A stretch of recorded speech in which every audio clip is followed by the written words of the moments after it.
This project is an unofficial, fan-based, and fan-ran campaign based on the Explorer's Guide to Wildemount and Tal'dorei Reborn setting books, which is not approved or endorsed in any way by an official Critical Role. Please support the official Critical Role channel and company.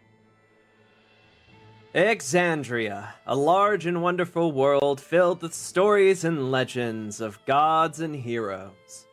Whether it be a band of adventurers slaying undead gods or 9 mighty heroes saving the land from ghosts of the ancient past, unfortunately this tale is not about them, but instead a new and wild story of unlikely allies and wondrous misfortune.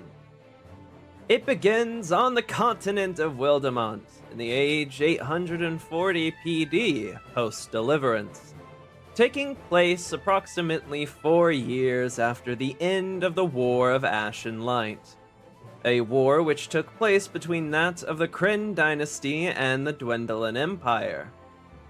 With the return of the Beacon to the dynasty and the disbanding of the Cerberus Assembly, it seemed that major conflicts in Wildemount were dying down. However, lying in the shadows of the aftermath of this war was a far more ancient and demonic evil that began to emerge from the cracks. Rumors of dark dealings and cults running rampant in recent times has led it to being far more dangerous than usual to traverse the wilds of Wildemount. How will a group of unfortunate acquaintances become the unlikely heroes of this story? Find out now on Wildemount Wonders.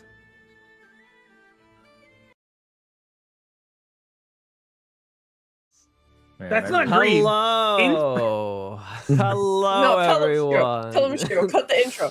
Inspiration doesn't expire in D&D. You give it out, they have it until they use it. I can't please don't kill me. I can't please don't kill me. I'll suck your dick. Not the Homelander. Look at your neck. I'll eat your shit. Love really makes the guy come. Oh my God, what a fucking start, folks. Anyways, hello everyone. My name is Akihiko Ishimoto, your DM extraordinaire, as always. And joining me, as always, are our intrepid heroes. Say hi, intrepid heroes. Hi, intrepid heroes. Oh, I'm trying to sneeze so bad. Do it. No balls. huh? I mean, But- you're not wrong, but But I'm so sorry. does anyone wish to recap? It seems like a not, so I will do it if need be, but then I'll Wait. just make your That'd be odds more at gambling even worse. Wait. Is inspiration on the table? I've heard the Yes. section. yeah, but it expires. if you don't No, use it this way. inspirations don't fucking expire. Can't make a joke nowadays. It has been a while, so I will do my best. The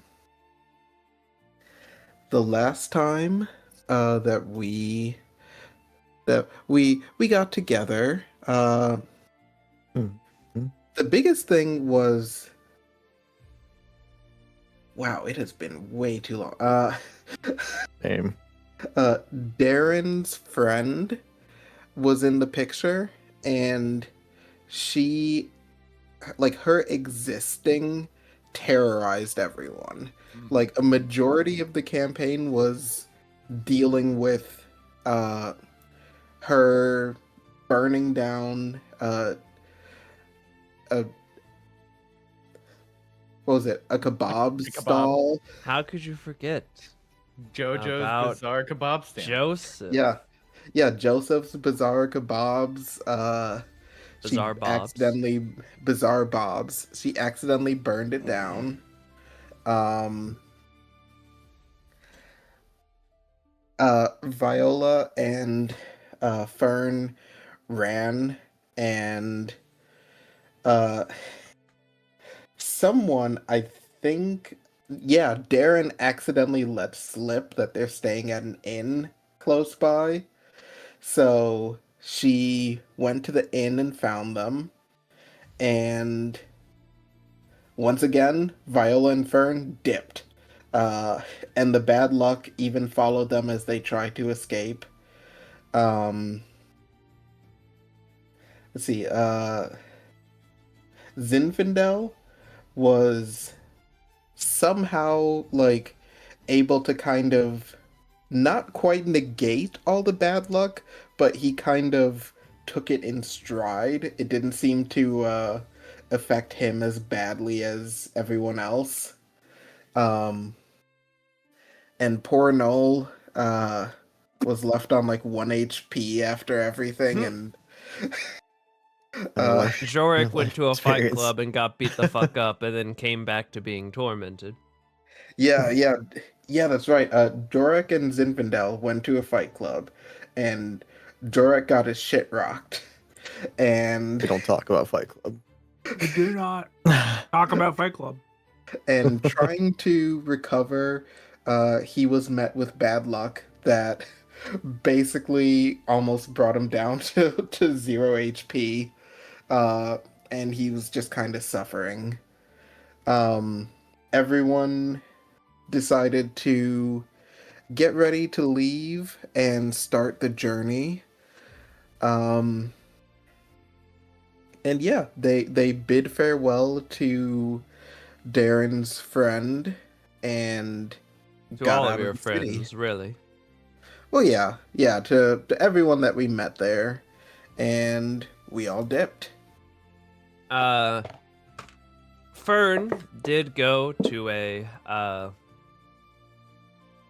sort of on a job where they did a protection thing for some noble mage bitches that committed a hate crime against her father, and then subsequently her. Shiro and Jorik and Zinfandel went to a fight club. Darren tried to get into the black market deals and was basically told, "Bitch, I literally just told you about this place. We don't have any jobs right now. Fuck off." Damn. And you and Viola just went to a hot spring before making the way back. You ran into the unlucky friend. You said your final goodbyes, and you all eventually made your way out of Rexentrum. Having planned your course chart to reach your end goal being the Umbra Gates, which is your currently best lead as the next possible location of where the individual that Fern is looking for is traveling to. But before making your way over there, you all were decided to make a quick stop at Druvenlode to maybe do some gambling, get some more money, who knows. Drop some loads. Yep. Oh yeah. And with that, you did all decide to, instead of following the roads, which would have been an 8-day travel cut down to 4 because of your steeds, you decided to simply cut straight across, which cut it down to a 2.5 days worth of travel. However, at the cost of possibly being a little bit more treacherous. So, since you are traveling off the beaten path, this is a short distance, so there will only be one encounter roll. However, you will have disadvantage for the counter roll. In other words, we will roll 2 die and take the lower. Or actually, no. We'll roll 2 die and we will take the closest to 1 or closest to 100. So essentially the biggest or smallest of the two. Who wishes to Let's roll go a gambling. I can do D100? it. I can do it. Is it multiple of us or? I can do one. I was gonna say 1 for each person. Okay. So one for each person? One for each. well, I was gonna say 2 dice, 1 person for each Okay. dice. Then I can keep the 81. Someone else can roll the second die. No, you're keeping the 14 because you Oh, okay. rolled before, letting me finish. So smile. Okay. Who Dang wants it. to do the second roll? I guess I will. Okay. Viola it is. Oh. Oh, 14, Even let's go! All right, then. Let me consult the table. Table of Death. Death and misery. All right, then. As you all travel through the forests, making your way to Druvenlode as quickly as possible, the 2 days of travel pass by completely peacefully.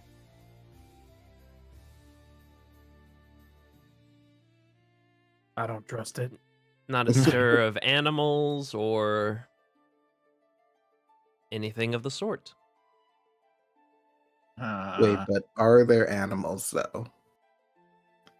Roll perception we- check. Can I give the help action? No. Dang. You'll have to roll individually if you wish to roll perception, or you could roll nature.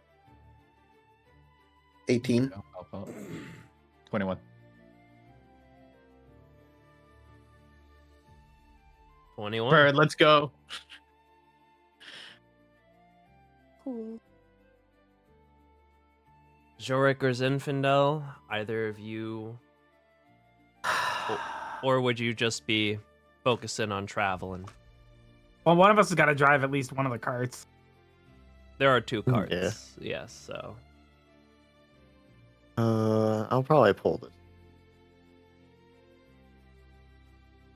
All right, then. You two will be busy with the carts. As you all are traveling, the first day is rather peaceful, and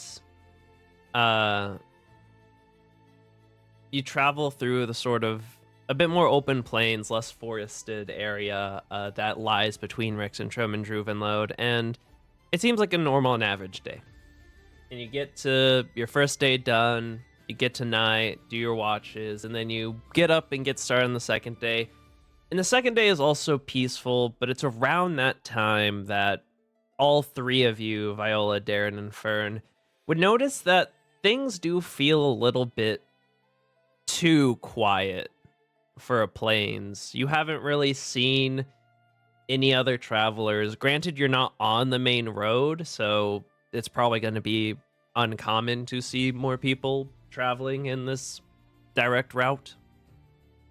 But even then, there's you've seen a small flock of birds occasionally pass overhead, but no deer in the meadows or any other sorts of signs of wildlife really on your second day of travel.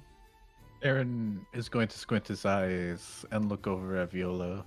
Viola, would you mind using your detect magics? Sure, I'll do the ritual if we want to slow down a bit just to make sure.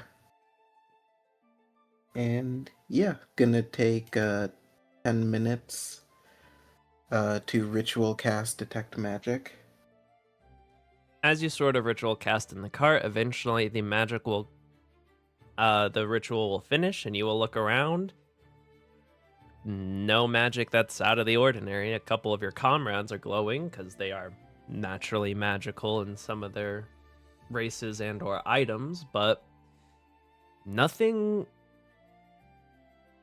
within 30 feet of you that you notice that's Okay. different or stands out. I'm not picking up anything around us.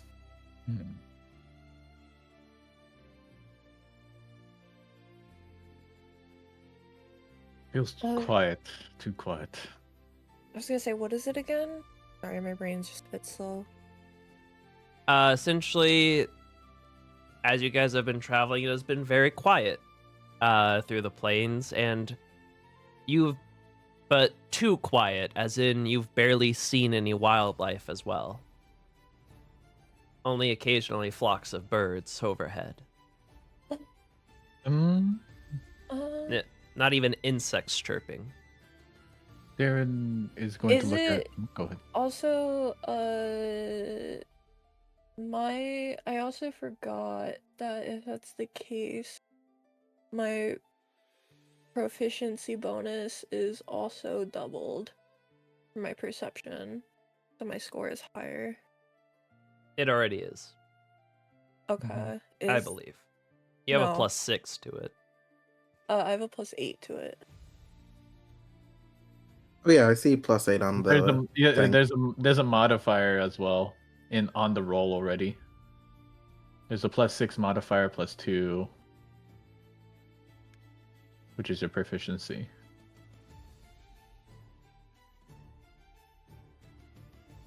Yeah, you already have expertise on perception, so it's already calculating it.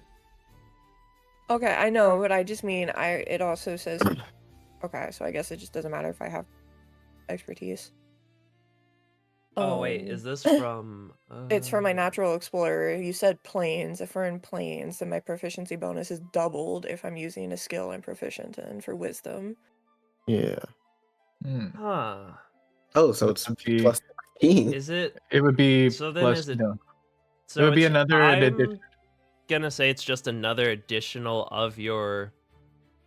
I I assume didn't it'd be like realize another you 2. already had expertise. It would so- be an yeah, ex- it's it would be an extra another 2. thing of your proficiency bonus, so another 2. Yeah, so it would be 23. And then also, as long as we're in the plains, no difficult terrain, we can't be lost by magical means, and I'm alert to danger even while doing other activities. I will say that you're not. You can tell you're not losing your way. You are on the Mhm. right path.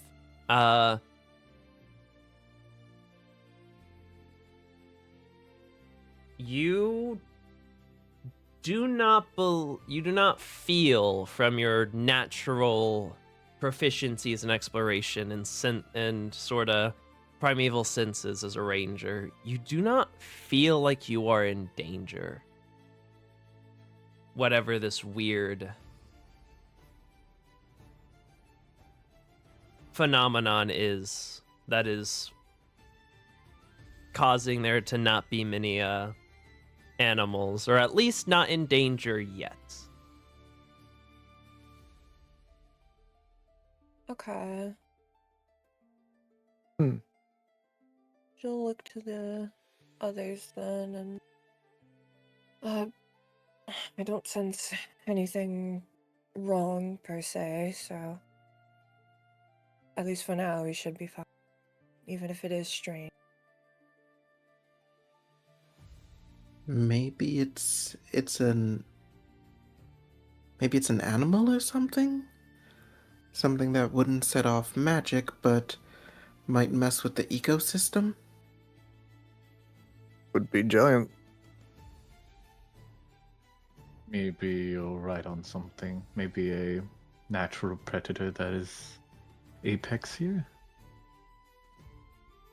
But I'm sure if there was some signs of giant activity that you would be able to pick up on that, right, Jorik? He is. Also very, very stealthy. Very stealthy giants, understood. Mm-hmm. Never underestimate giant. Oh, yay, big and stealthy. Let's just keep moving. I doubt it's anything to worry about. We're almost there.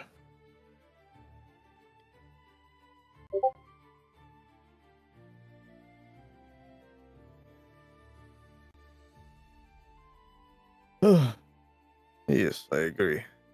Really not too bad. Violet's going to take out her dagger just in case. Just kind of have it on her. Don't be too skittish.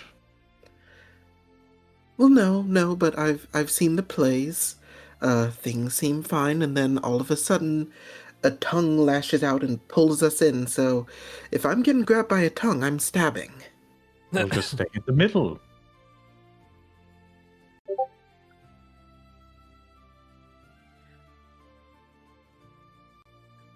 I think I'm just gonna stab.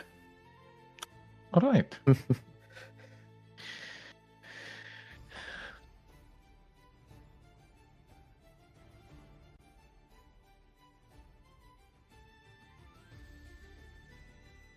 All right.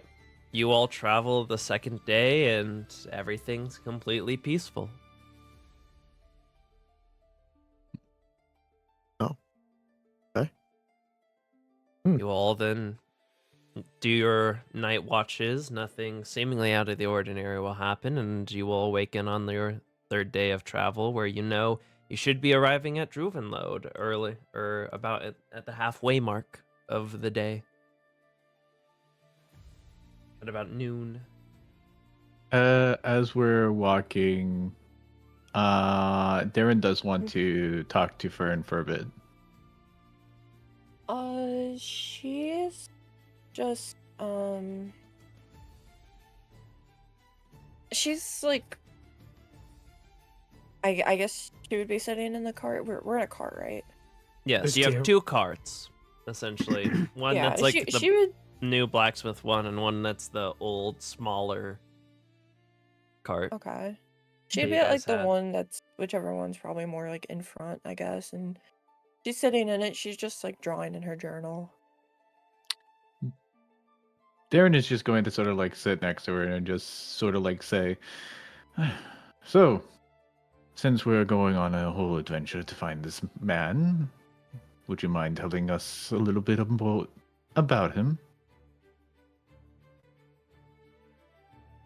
About Henrik. Yeah. She kind of like look at you as if like seeing if you genuinely want to know, or like if you're doing a bit. No, he's genuine. He's curious in a way, because Okay. you can definitely tell that he's definitely curious. He's not. It's like he's definitely not trying to start any shit, but he's like wanting to get information. It's not like a sense of like.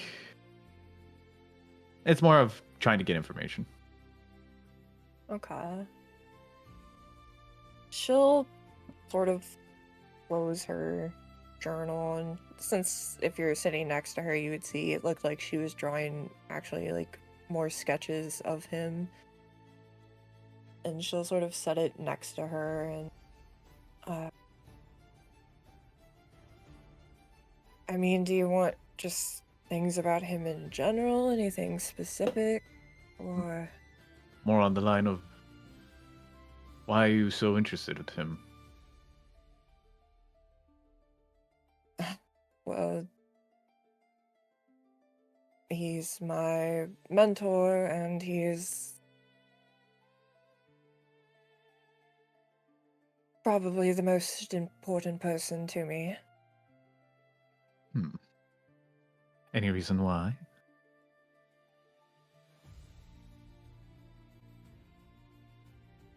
Well, as I mentioned to Zin a few days ago, 2 years past, he was the one who saved me when I lost my arm during the war. He came back for me after that, and we decided to travel together. And he was my traveling companion for a couple of years. It's only till recent that I've been on my own.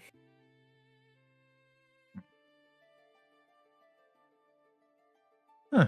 Well, since we'll be traveling for a while trying to get to this man, I do wonder, how far will you go to get to this man? He sort of like says it in a hushed tone, trying not to get anyone listening in. Can I just like raise an eyebrow?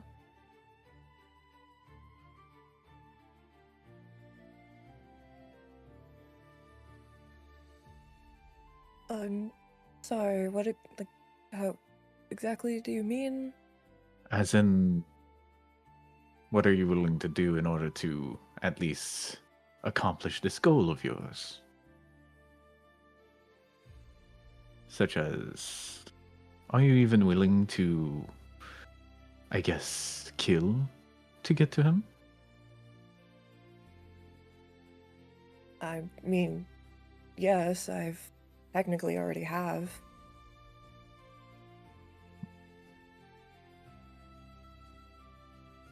It's true.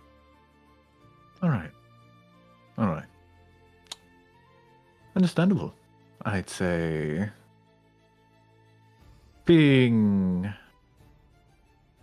selfless in your goals is something that is not going to get you too far. And Darren is just going to just keep on looking out into the sort of distance towards the Druvenload. I kind of make a look of like, I don't really know what that was about. It just kind of genuinely sort of confused, but she'll sort of just hesitate for a moment before going back to what she was doing. Fern.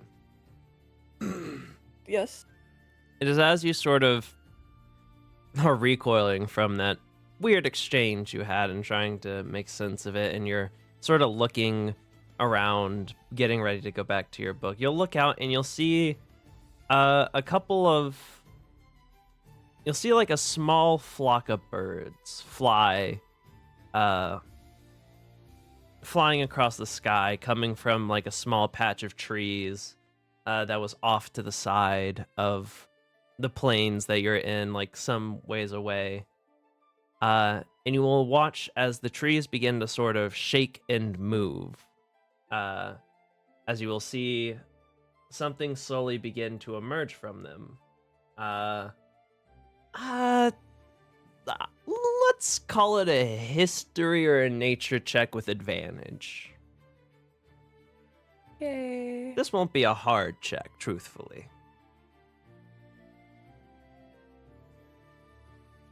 Oh yeah, 16's more than enough. And you know exactly what it is. That, the creature that emerges from that clearing of trees and such is something often referred to as a Tyrannosaurus Rex. What?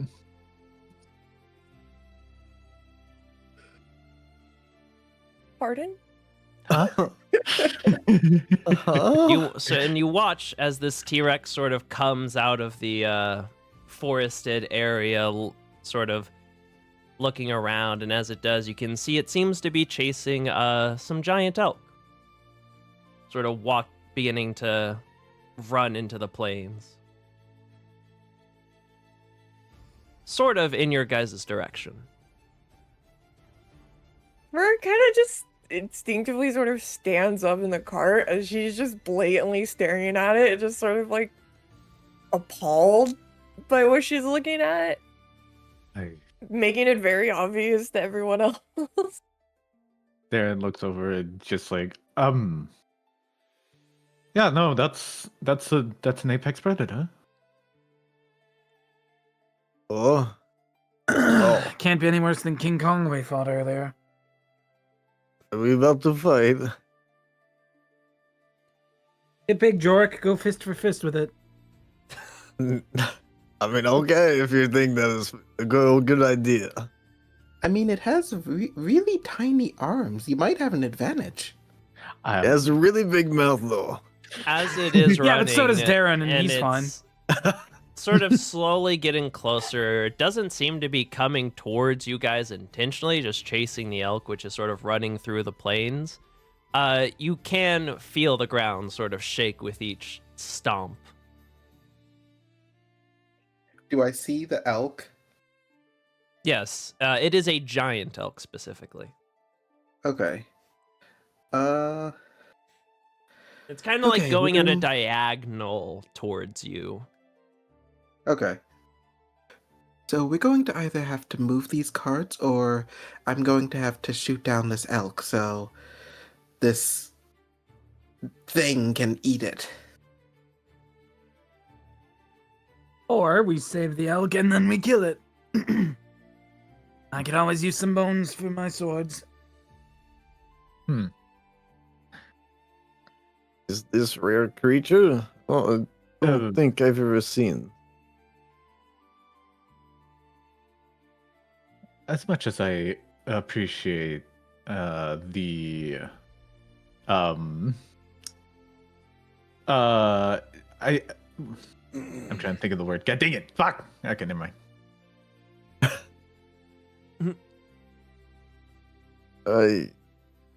Yes. I suppose we kill it. Hold on, I gotta roll something.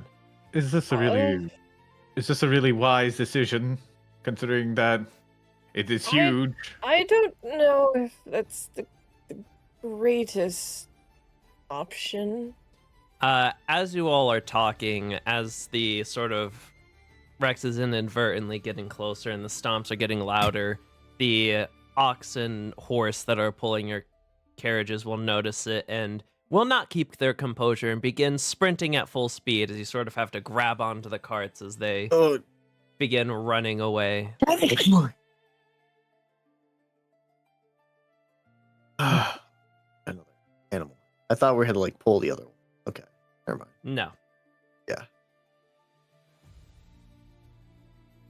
Okay, well, I guess we're moving away from that thing, so that's fine. Okay. How fast are the carts moving compared to T-Rex speed? Let me They're actually check. pretty fast. An not ox gonna and a lie. carriage horse. Unfortunately, the horse that was just with the previous cart was a draft horse, which focuses a bit more on strength than it does on speed, and same with the ox. You can tell they are both slower than the T-Rex. And they are very big targets and very big food for it. I'll say Fern, with your natural, just passive perception. The Tyrannosaurus Rex does not seem to have noticed you all yet. It is sort of just chasing at this elk, and you can see it is gaining very closely and is basically almost at the elk. And it's still like a couple hundred or so feet away. I don't think it notices us yet, and I think it will manage to get its dinner, so we should be alright. Okay, I'm fine with them.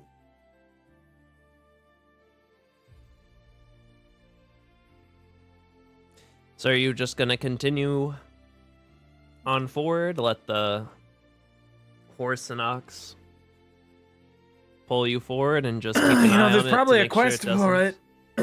If we kill it, we'll likely get a reward in the next town. I mean, I would rather live than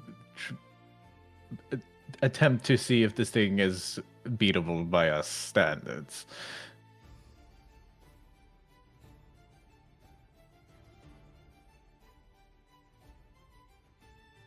I Okay, believe him.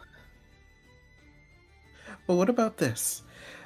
We go to the next town, and if there's a quest for it, then we know generally where it is. Far away is it? The T-Rex at this Yep. point? Let me look at my roll. I would say it's about at this point that it would eventually catch the giant elk in its maw, and at that point it is, let's say,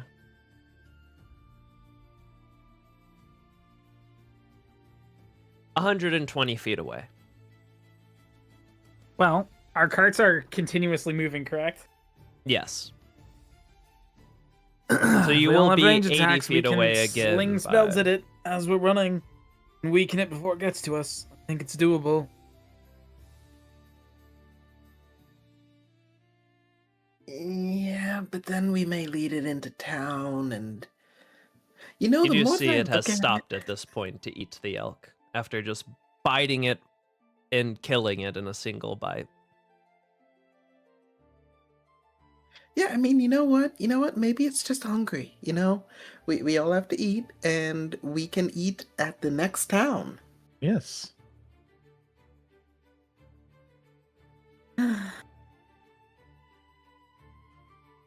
That was Plus, the more that I look at it, it's kind of adorable. With its little arms. It's.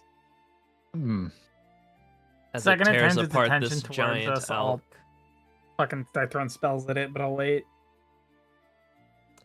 It Mhm. seems to just be eating elk currently, which you can see it does pretty quickly even for a giant elk. A good couple of bites, swallows, but eventually you seem to be far enough away that it doesn't notice you, and it sort of just looks around before stomping back towards that like side gathering of trees. I wonder what a baby one of those would look like. I hope it's not a mother.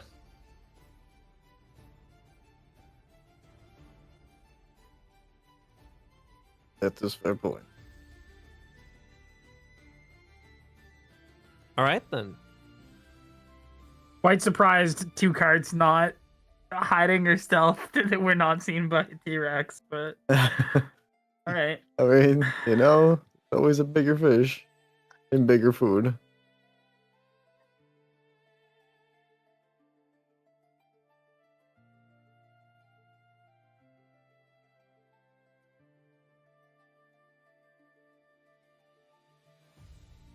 It did not notice you guys. Heck yeah. Cool. And with that, you now know why these parts seem to have been so quiet for the time being. But in just a few hours, you will eventually come across the main road again as you sort of join back onto it. And as you do, you will eventually approach what you will recognize as the front gates of Druvenlode.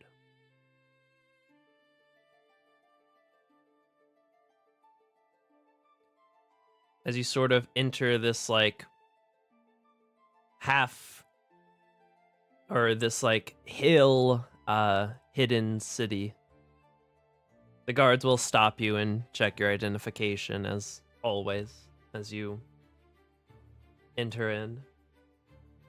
As we approach the guards, how much longer do we travel?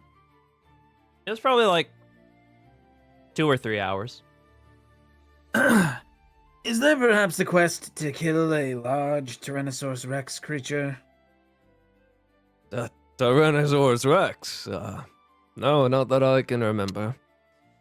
They're rather You rare are to see aware, in though, these that you have parts. one around the plains that we just encountered. You see, he'll blink a couple of times and look at the other guard, and the other guard will shrug, and he'll look over and say, no, I don't believe we really did know that. We'll pass it up to the higher-ups and see if there's any action to be taken. Well, if I were to go and kill it and bring it back, would I get a reward? I mean, we've not gotten any reports of its events, so it's not technically a nuisance yet, but I'm certain you could at very least sell the parts if you wish to kill it. But unless there's an official quest put up by the Empire, then there will be no rewards sooner or before that.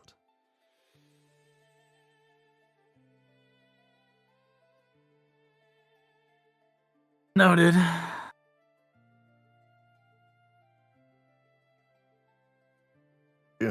Told you not to underestimate Giant. Giant lizard very stealthy, apparently. Well, it was stealth. Well, it wasn't that stealthy. Aki, what if I go in 1v1 this T-Rex? You. You really can wanna- You are going certainly to- fucking try. I can guarantee Mr. you I can Wizard. 1v1. I can guarantee you I can 1v1 it without taking a single hit of damage. Shiro, I don't think you could. I don't think you could 1v1. I guarantee you I can don't- 1v1 it without taking a I don't- single hit of damage. I don't think you could do it. I honestly don't think you could do it. I guarantee you I can. Here's the thing: it's just gonna be a DPS race. I guarantee. No, it's not. It's never going to hit me. I guarantee you, I 1v1 it. Are you gonna fly? Yeah. I just Yeah. fly in the air and throw spells at it until it dies. Well, you would have to take off your armor, wouldn't you? I know. I don't use armor.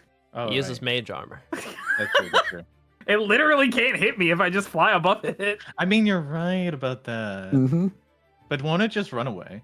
It's pretty fast, not gonna lie. It is Good try very jumping. fast. They can As- try. As much as it's like a very dumb dinosaur, I think its instincts would tell it, flying monster, run away. Maybe. Maybe, yeah. It's a hypothetical. We never know. I mean, you guys are free to do whatever you feel in your hearts. If you wanna, for whatever reason, go fuck up this T-Rex that's passing by, then Mm-hmm. you can fuck around and find out. I mean, Very true. weren't you all just recently nurturing a wounded giant gorilla just a couple days ago? Why would you want to interfere with, a T-Rex's whole shabam? Its bones are worthwhile for crafting swords.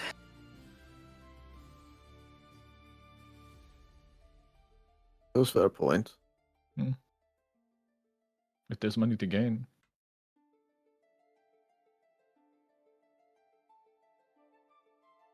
As I said, I do not mind either way for this. Anyways, we're in the city. We should probably find a place to stay, recuperate, and then explore this town.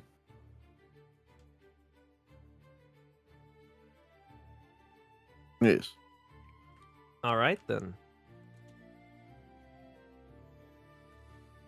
Are you going for just any inn, or do you want to go a bit of a fancier one? This is one of the capital mining towns of Rexentrum, or not Rexentrum, of the Dwindling Empire. So there are a couple, and it also has a gambling district. So there are nicer establishments, but they will obviously be far more expensive. I Oh, don't think we need definite- that. I mean, hold on. Oh no. A popular demand. I could get us into a nice place. I just have to perform. Yeah. We could certainly try. If your, performance is up to snuff to them. It will be.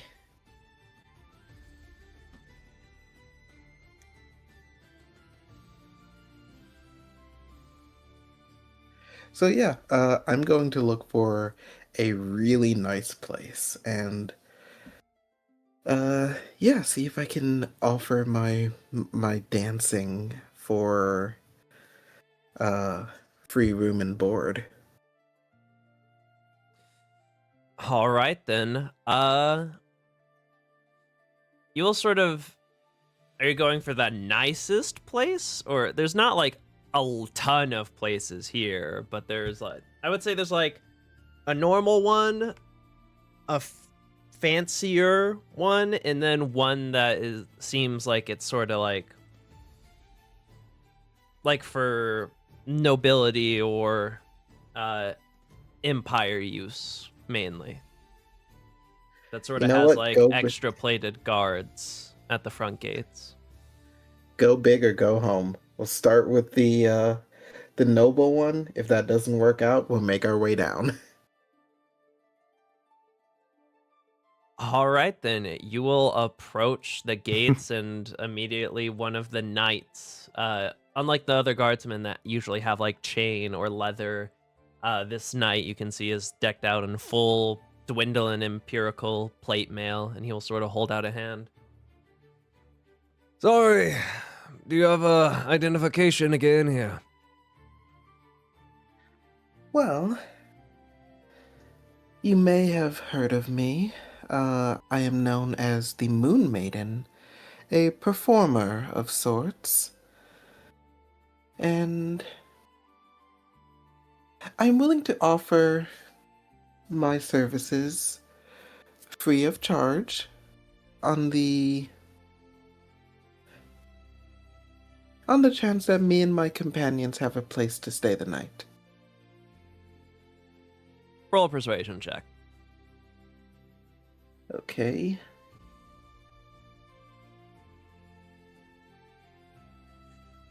Silver Barbs. You can do better. Thank you. I have a Roll +7. I hope I can do better. Fuck! You have to take that new roll. You see, as you say that, he sort of just looks at you, and he'll just shake his head and say, "Sorry, lady, we're not in the business of escorts or anything like that, so please vacate the premises." Guards? Excuse me. I am a noble of the south, the part of the Unlore family. Would you mind if we were to take lodging in some of the more nobly estates here? Go ahead and roll persuasion. Okay, I'm gonna give that. What was it? That that Advantage to silver- yourself. Yeah, to myself. Yeah. 16. You see, he'll sort of look you up and down as you speak, and he'll sort of almost look over to the other knight, and they'll sort of whisper and talk a little bit before he'll say, "I'm afraid you're not a noble family of the dwindling empire, and as such, we cannot permit you to have your stay here. Only those in service of the empire here. I'm sure you can find stay, however, at the hotel near the casino." All right, much appreciated.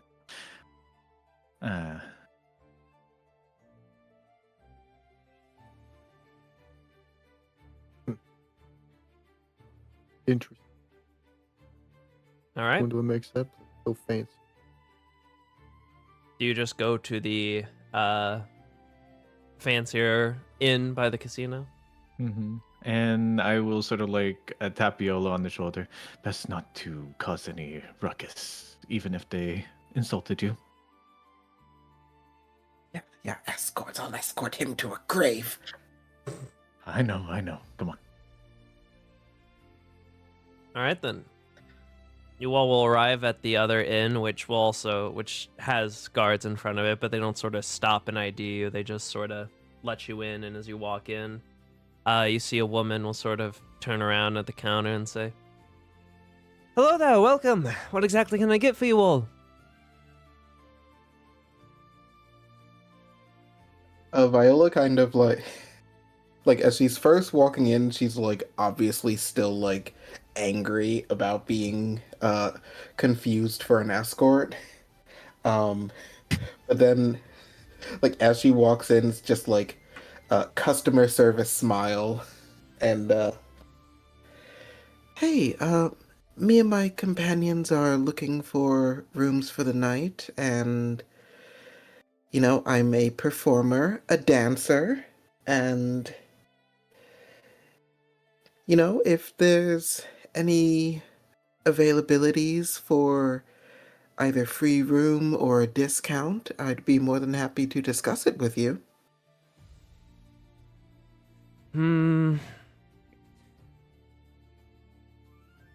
I would be willing to perhaps employ free lodging for yourself if you do perform for every day that you stay here, but if you wish for it for your entire company, I'm afraid I could probably only offer you a slight discount. Sure, they'll be fine with that, right, everyone? Yes. I can help with your dancing, friend Viola. I have partaken in dancing once or twice. Oh, have you? Yes, I find it best way to express oneself. You know, I will have to see you dancing at some point. Maybe we can do a duet performance sometime. Yes, sounds fun. But yes, if everyone's all right with that, I think that is what we are going to do. And what's your name, miss? Jane. You can call me Jane. Jane Juliet. Jane, you're early. Well, it's a pleasure to meet you and be working with you, Miss Jane. I am Viola, the Moon Maiden. You know, I have a friend that stays around here. Maybe you've heard of me.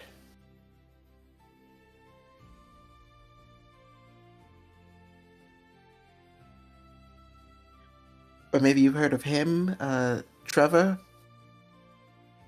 Let me. See, she sort of just looks at you, pauses for a moment, and then she just does the smile and says, "Oh yes, of course," and nods. He doesn't know who you are. You could roll an insight check. You know, I'll do it. I'll do an insight.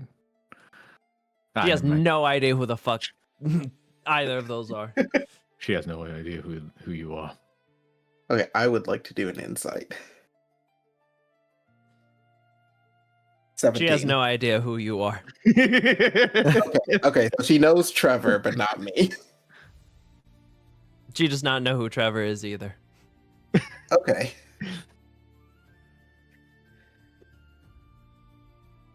Okay, well, hopefully, by the end of our business partnership,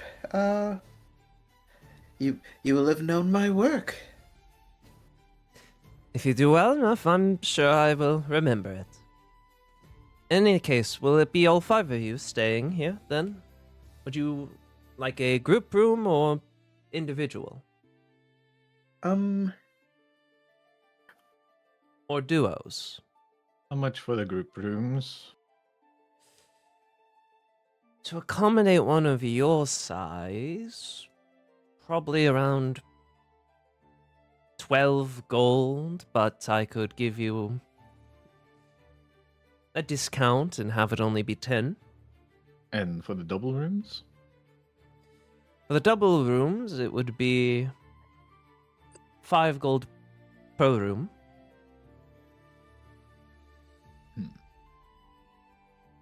We could either have the group room or You know we could what, have 2 Jane? double rooms. Just for you. And she's going to open up her coin purse. I will cover the 10 and put in an extra 2 gold just for you. Ah, that is very thoughtful of you. Thank you. She sees she'll take the gold and sort of nod as she rummages around before she pulls out a key and sort of hands it to you. Thank The you. group rooms are on the 3rd floor.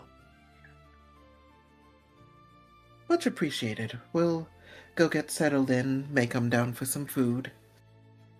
And you just let me know when you want me to get up on stage and perform. Most likely during the night would probably be best. It is when we are most active and when most people tend to either be coming back from the casino or on their way to it. Okay, I'll make sure that I'm here for that. All right, And then. yeah, I'm gonna take the key and go up to the room. You see, it's a pretty nice room. There's 6 beds in total. Sort of 3 on one wall and 3 on the other. There's a little round table in the middle. Like a hostel. You know, this is nice. I'm glad we didn't get into that stuck-up noble place. And I will say, as you walked into the inn and were going up to your rooms, you would have... Actually, as you were walking through town, you would have seen a quest board sort of in a, like... The quest board, instead of being in the inn or being in the tavern seem to have been like an actual board in between the two.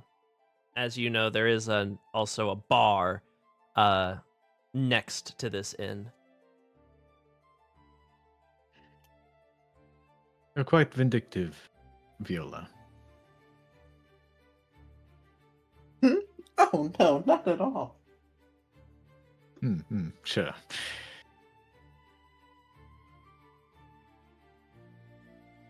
All Well, right. I'm calling this bed, and she's gonna just toss all her stuff onto one of the beds. You all have acquired a room to stay for the night. Bum, bum, bum, bum.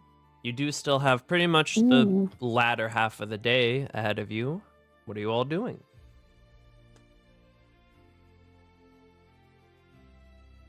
Viola's going to put on makeup.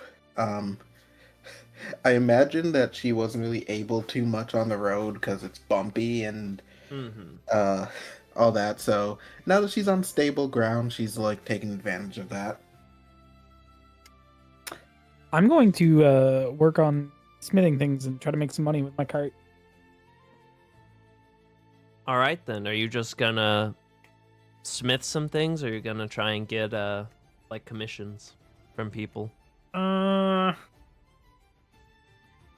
Make some great swords. All right, then just raw basic iron material great to swords. use. Yeah, I mean, at the moment, yes. All right, then you can roll a smith's tools. Everyone else? Do you need help with that? If you would love to, Jork, yes. Make some good money together. Yes. Then you can roll I'll with help out. advantage. Fern and 22. Darren. Darren is going to look at the party and says, and sort of like look at Fern. Fern, do you want to go and see if we can find some quest around here, or potentially go to the gambling? I was going to maybe make some poison, but I at least can have some time to check the board, I guess. All right. And Darren will begin going towards where the board is. All right, then. With that, Zinfandel, I'd say you'd be able to make up to, let's see. Depending on how much you want to use, I'd say an ingot per great sword with that roll. You would have the time, if you dedicate like the entire latter half of the day to it, to make up to 4 great swords if you choose. Hell yeah, it's 200 gold if we sell them all, yes. Nice. All right, then just don't forget to subtract the ingots. And Fern and Darren, as you two sort of make your way into town, you walk over to the quest board. You will see these Darren just posted walks up down, on the board. sort of like walks down and sort of like whispers to Fern, I swear, everyone, we go to a gambling city and no one wants to go gambling. I swear, this is... Ugh. I don't really have that much money to spend. But I mean, that's a neat part. You can make more money. I'm not as lucky as you are, but I did go to gambling halls quite frequently with Henry, so Oh. Was he a casual gambler? I wouldn't say casual. Oh, hardcore gambler, I see. He's the type of man I would like to meet. If there were drinks and cards, he was usually present. I'm more I of a will dice say, you would know that Henrik had a far higher likelihood of starting a fight than winning the jackpot. But, you know, they were good times. Good times. Look, I didn't say he was good at it. I just said he did it a lot. You're not wrong.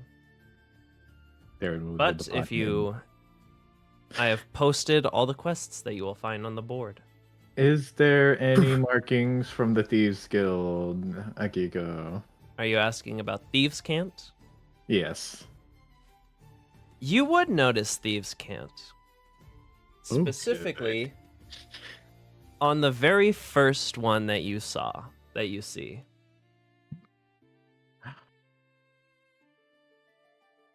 And you would know that the Thieves' Canted message is basically...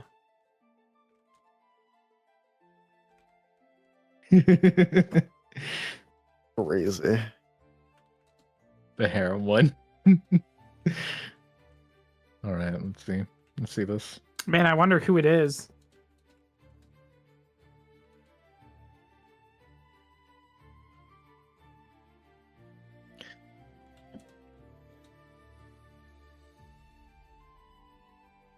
It's got to be big. It's got to be a big quest. He's typing a lot, I bet. Shh.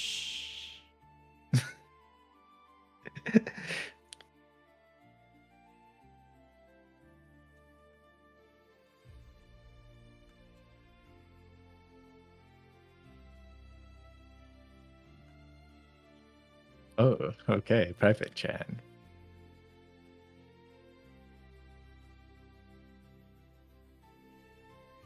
Okay. Take Darren that is as you will. Yeah, Darren is going to point out the top one. You see these markings right here, Fern? Yes. It's Thieves' Cant, meaning that who's ever posted this one is not letting on everything that they are saying. It says, if you're ready to risk it all, then just ask me to go to 4th base when we meet. Now, initially, I'm sure you think it might be something sexual, but potentially it could be something worthwhile. Uh-huh. Wait, does this mean that baseball is canonically in this universe? Elemental ball. Baseball exists in every universe. It's called Elemental Ball, and it's all about the steam methods, baby. It's all about the steam methods. It's fine, because I'm going to grow up to be Shohei Ohtani. Okay. Canonically, the Japanese people of this world are fairies. Crazy. Yeah, you're gonna be uber cracked at baseball then. Use your fucking Oh. Shadow Blade as a baseball bat. Yeah, bro.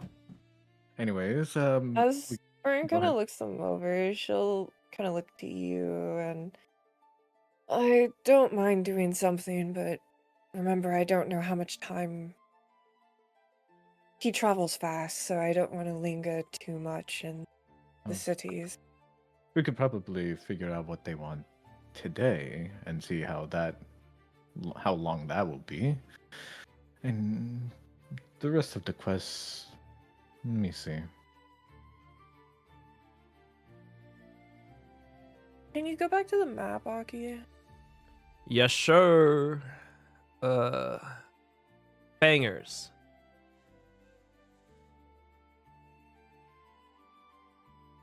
Okay, so the mountains aren't far. It's I mean, Druvenlode is built into the mountains, basically. Okay. Like Yeah. at the base, it starts going into the mountains. Okay, I wasn't sure if it was just like 'Cause that's in the also general where- area or like right up on That's it. also where the mines are. Essentially, it's Okay. like at the base of the mountains is Druvenlode, the city, and it's sort of built into the mountain as well. So like you can, some of the buildings are like built into caves and stuff, but then also the mines are built into the caves. So no, going in the mountains wouldn't like you could do that in a day, and they are right there. So are the mines. The mines are also right there. We could also give this quest. Some miners need their equipment fixed up with recent failed excavation. We could give that to Zinfandel. Yeah, that one could be good for him. And if we really wanted to get extra money, I imagine we might be able to take the Manticore one if we're quick. But that's not going to be too much spread amongst us. True. As long as we don't linger too often, I don't really mind which we do. Do you think we'll be able to do the expedition of miners missing? Knowing that we're gonna have to go into the mines to look for some individuals, I have a feeling that something's probably going to happen that might either result us being stuck in there or at least having to spend a night or so. High risk, high reward.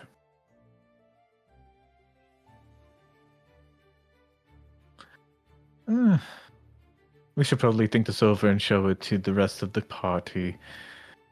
If you want to go back and brew more of those poisons of yours, I'll go check out this half-elven man.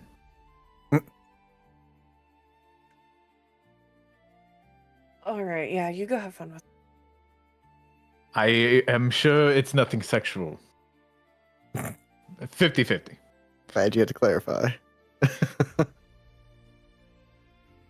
And Fern is going to make some muscle relaxers, 2 of them. Alrighty.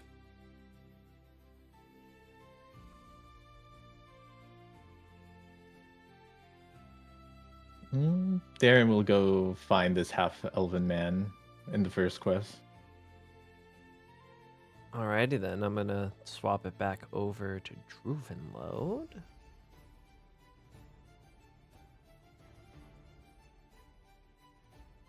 Viola, are you just gonna get prettied up and then perform?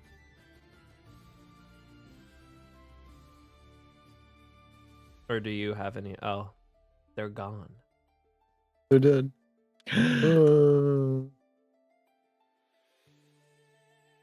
I did not mean to. I thought I hit unmute. But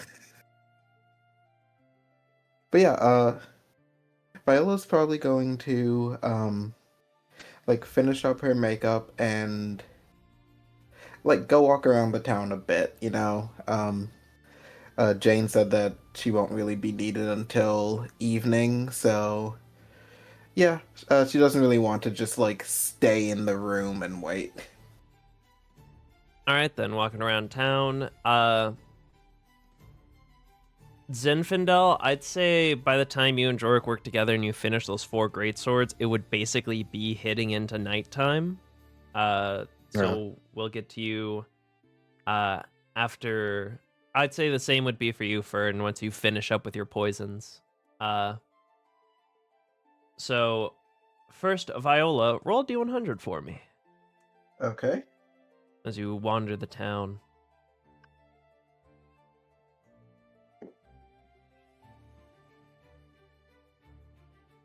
Hey! Nice. So it finally happened, huh? Oh no! What do you mean? What do you mean by What do you mean? Oh no! Oh no. Oh wait, didn't we roll a 69 last time we went into the fucking Feywild? We changed genders or something? No! Wait! Wait, I literally have to perform. She's by herself. She's by herself. That's all her. When I That's all think right. about you, I touch myself. It's fucking Austin Powers dancing. There you go. I mean, Viola looks like her dad when she's a man, so I feel like it would be potentially a plus. Who knows? Might have to get Jork to help out again. I mean, there's dwarves here. We're in vastly different spots, so hopefully it doesn't hit us, Jork. Maybe. Wait, last time it all happened when we went to sleep, so you know. Dwarves can tell between other races' genders. They'll be fine. You know what?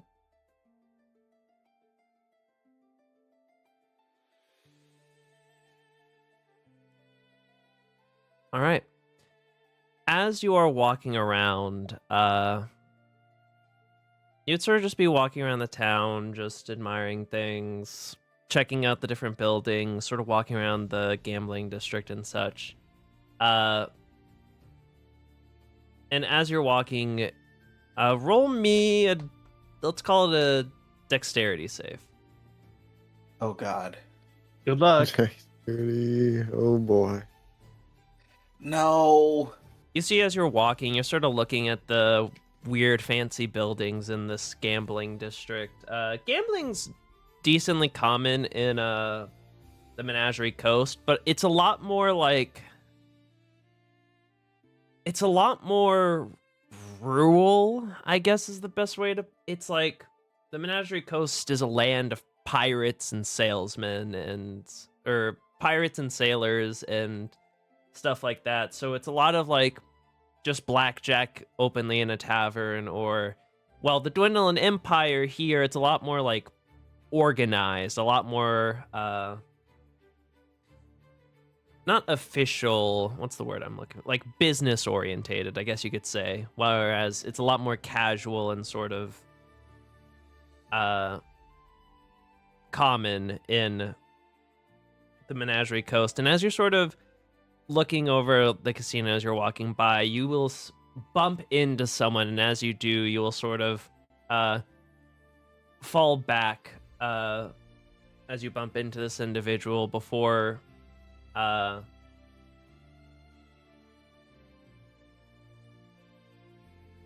you will look up and you will see An elephant. Address it. See, I'm wondering if I'm about to if get you cage refer on. to reference pictures. Oh. Reference pictures.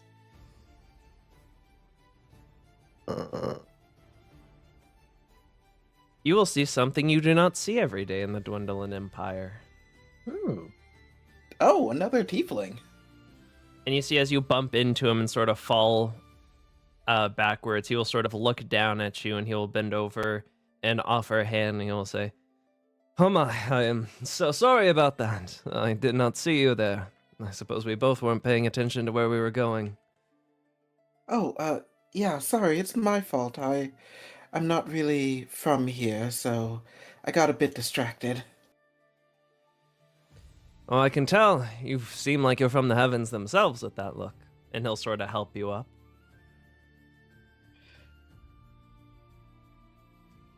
He, like, visibly, like, kind of doesn't know how to respond to that, just kind of taken aback. Or would you have I'm- preferred the hells themselves? No, the first one was good. I'm Viola. "Well, it is good to meet you, Viola. My name is Altair." And he'll sort of extend a hand. She takes his hand and shakes it. As you go to take his hand, he'll sort of take your hand and he'll put a foot backwards and he'll sort of do the curtsy bow. And as he does, he'll kiss your hand before sort of standing back up to his full height and saying, "Well, if I might ask, what brings a wonderful and beautiful tiefling such as yourself to the Empire?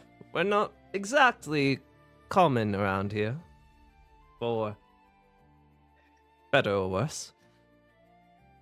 Oh, right. I'm trying to help a friend find someone, and apparently he came through here, and yeah, we decided to spend the night, and I perform. So yeah, it's you know. Though you are performing. And where is that, might I ask? I would love to see a show. Oh, the really nice inn, not the one with the stuck-up asshole nobles. The other one. Ah, I will be sure to attend then. Is it later tonight, you said? Yeah, I was just getting some fresh air before I was going to head back and perform. I see. Then I will most certainly have to make my way there and see your performance. Okay, well, I will see you there then. Indeed, a pleasure meeting you, madam. And he'll sort of give you a nod before he'll begin walking once more down the street. She waits until he's, like, out of sight, and it's just like, oh my fucking goddess! Adorable meet cute. Helpless. I look in the eyes and But the rest of walking around goes perfectly fine for you. Oh. Okay. Darren, Light work. Yo.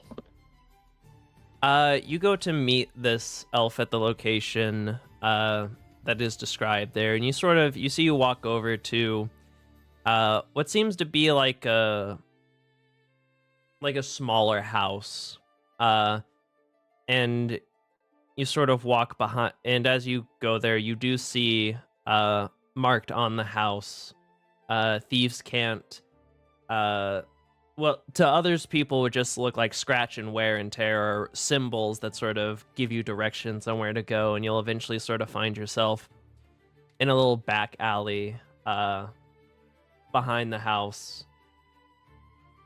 And you will sort of look around and you'll not see anything before you will sort of hear the sound of footsteps behind you, and then a voice will pierce the darkness. Well, my.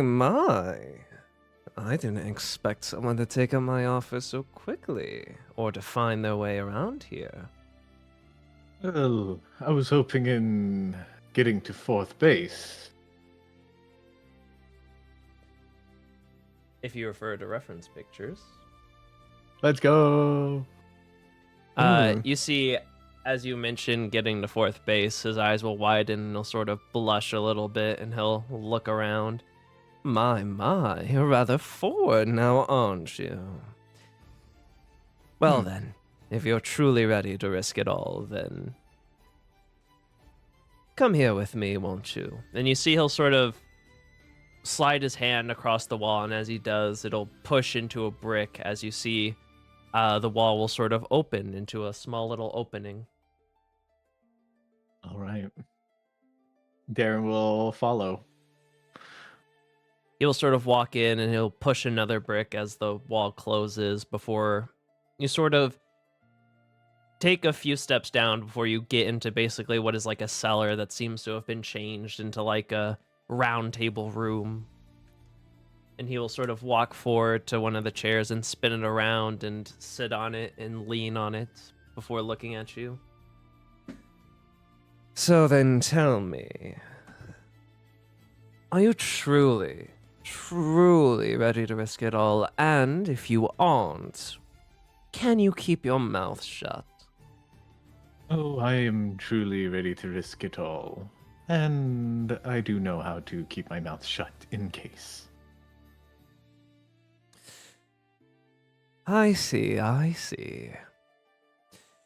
Well, it just so happens that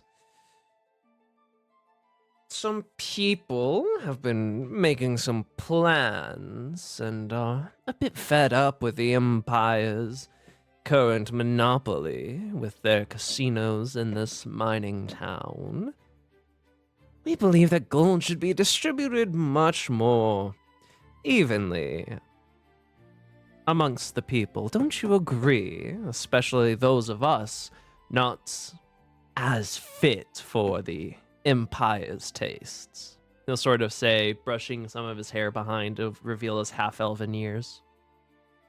Oh, I certainly understand that point. As sort of like Darren sort of like moves his hat a little bit and sort of like one of his the snakes in his hair sort of like pops out and then goes back in. Indeed, and well, it just so happens that word may have traveled through the grapevine, and I may have a chance to rob those stolen goods from the Empire in a rather fantastical way. How long do you think this scheme will go on? Well, I already have the schematics and a pseudo plan in mind. It would really, if everything goes well, we could get it done in a night. If you and whatever posse you might invite are capable enough. Oh, I certainly do have a team.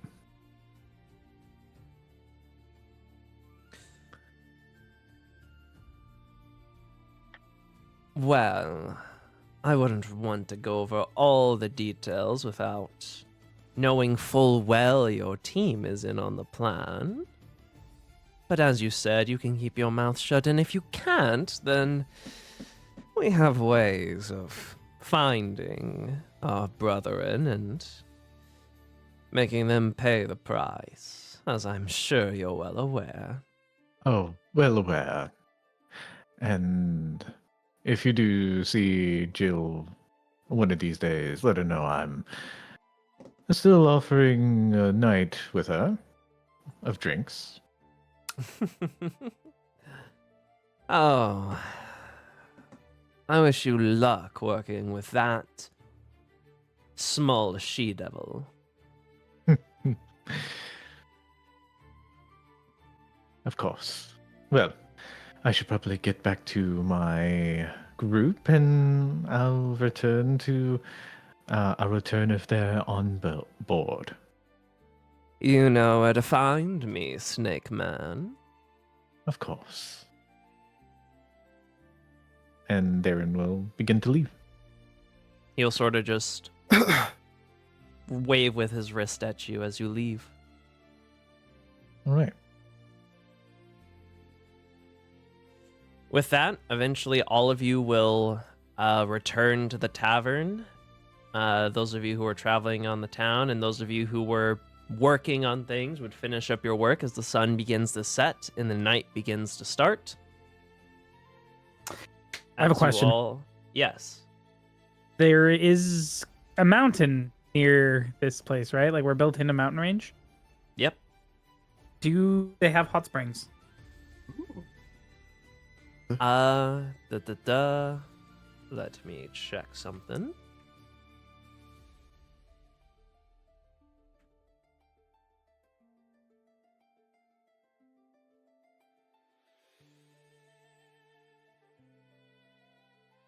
I would say that while both Darren and Viola were walking around, they were able to get a general good layout of the city. And I would say you would spot that there are hot springs here. However, it seems, unfortunately, similarly to the casinos and the nicer inn and stuff, they are probably going to be... They're essentially being sold and marketed a lot more than usual. Sort of like a tourist attraction to a degree. So it might be a little bit more expensive than like most normal places in hot springs. But there is a hot spring, and there even seems to be a sort of like spa as well with it. I'm sure Viola would have sort of picked up on that in their walks around town and shared it with the group. Well, Jorik, shall we go and hit up the hot springs? A nice bath after all that hard work? Yes, that sounds like a great idea. I'll see if Fern and Viola and Darren feel like coming along for a bath. I'll go and let them know that me and Jorik are gonna go grab a nice soak in the hot springs. Hell yeah, brother. Now, the real question is, Jorik, are you a towel kind of man, or are you raw dog in the You fucking raw water? No, he's doing the all over the ship. Jason out, Momoa. Shmi and all. Jason Momoa method. You know, he wears the fucking like that's sumo thing, but like the fucking Just like the You got your loincloth. butt cheeks out. yeah, that thing. You got your butt cheeks out, but you got the cloth on your Shmi. Gotcha. yeah. He's gotta have some modesty. Zinfandel is just fucking free to the wind. Free to the wind. Hanging dong, brother. All 10 inches. Oh, well, seeing that, he would feel a bit embarrassed that he's not joining in. So he would free to the wind too. Then he's got to join in with the culture. Gotta How much join- it's am I for the paying for culture. our hot spring stay? It is. I gotta go to the bathroom, so I'm just gonna type it in Are the chat, these and then gendered everyone ones can. or Uh, unisex? there is a male. So there's I probably big hot spring that's basically like unisex for, and then there are 2 separated hot springs. But you would know as you're looking for it, those are reserved for like if you get a hot spring and a spa. I would probably just pay for a private pool if they had smaller hot Like spring. that'd be expensive. Like, Oh, it's that expensive for like an hour. 500 gold. I was gonna say, is this gonna be group bonding? Everyone's sitting naked in a tub together. Exactly. No, group bonding time. Nothing like soaking up all your friends' dirt and grime from the days of travel together. Hey man, we already shared our genders, and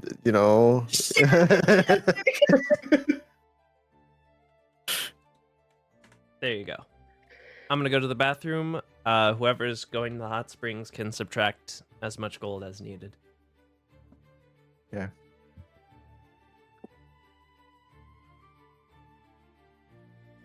I'll just go to the unisex one. I don't care. Yeah, I'll also go to the unisex one once I Yeah. come back. Rock does not care. Darren keeps the hat and mask on.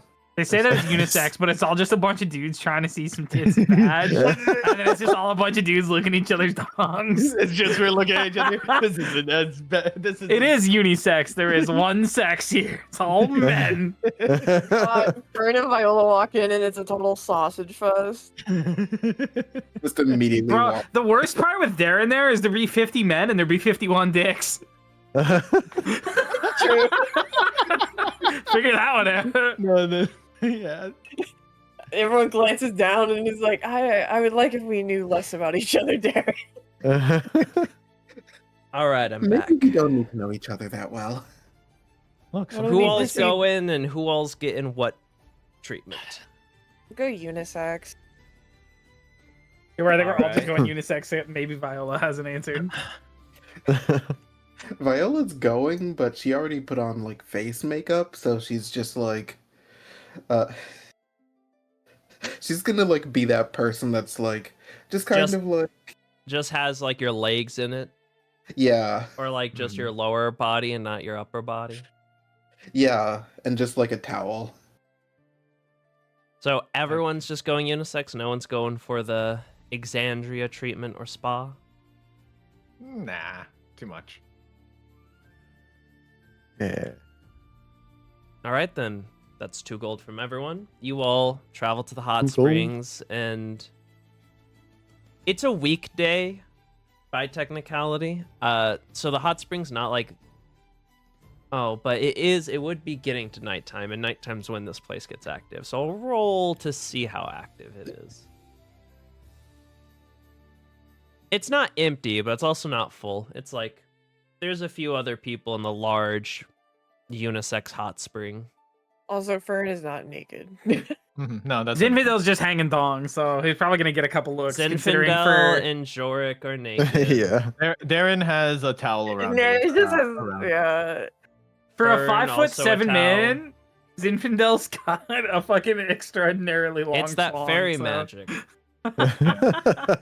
Darren knows that That pixie people dust. sort of like look at his 2 dicks weirdly, so he just puts on the towel around him. This is also kind of the first time that you guys will openly see Zinfandel's wings. What do they look like? They are very like ephemeral, like almost as though they're translucent, like thin black films. And they have sort of a runic pattern on them, up and down in like a whitish silvery kind of color. Were those runic Fancy. patterns put in there later, or were you born with them? I was born with them. They are, You were born? yes, from a sword. Oh. So is your father a sword? I was a sword. Oh, you were the sword. Yes, when an Anyway. object carries enough emotion or sentiment, fairies can be born from them. So is that why you know a lot about swords? That is why I have an affinity for them, yes. Are you attracted to swords? Depends on if it's a Is really that good a personal sword. question? Hold on. If I a- retract if the a- question. If a daddy sword and a mommy sword got together, would they make a baby sword? No, that is what a blacksmith does. It's true. And no, I've seen Jorok, him I'm do not it. sexually attracted to implements and weapons. I had a wife. Oh. I'm sorry. I was Did she- curious. Did she use a sword? She did? Okay. Well. Oh, I did need to talk to all of you about something. I found a job. It'll only be for one single night. It may pay us quite handsomely, more than anything from the quest board, and would be for a good cause. It's not sex job, right? It is not sex job. Okay. Are you whispering this? Yes, I'm whispering this. Did Jorik whisper the sex job part? Well, he's a bit boisterous, so it's a bit more So no. louder.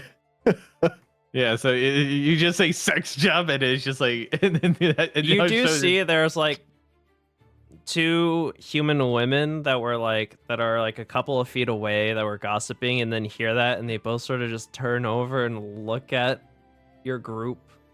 Fern was like, she's been just sitting there very, like, kind of near Viola. She doesn't seem phased at all by anything going on, and seeing that, she'll kind of, like, wave at them, like, it's fine, it's not, sorry. it's not what you It's think. fine. Sorry. It's fine. She's used to this kind of talk and nudity, but, you know, she's like, it's all right. Darren is just gonna say, Joel could be at volume levels to a 1. Oh, See, sorry. Viola does. I'm pretty sure Jorok only has one volume level. It's big volume. Sorry. Anyway, Don't apologize for being who you are, my friend. Well said. anyways, it has to deal with, and Darren is going to sort of like be as quiet as possible as he says this. We're going to try and steal from the rich elites of this gambling town and exchange it more evenly throughout this area.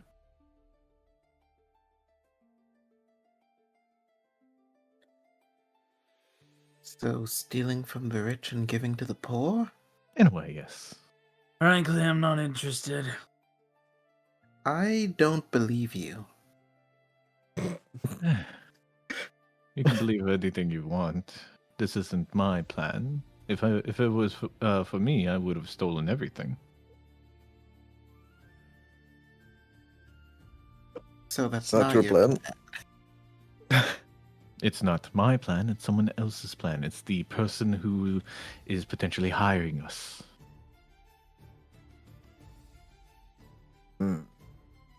Did they mention how much, or just handsomely was all you were told? Pretty handsomely.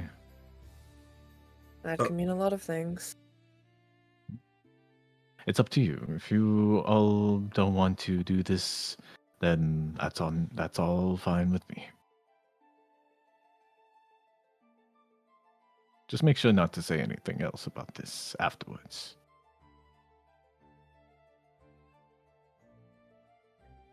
Fern will kind of look to see what the others say. Well, Zen said he's not interested, but this some kind of culture thing, or is this just person thing? More of a cultural thing with the Thieves Guild, a little bit. Trying to expunge the, I guess, monopoly of gambling areas in this town.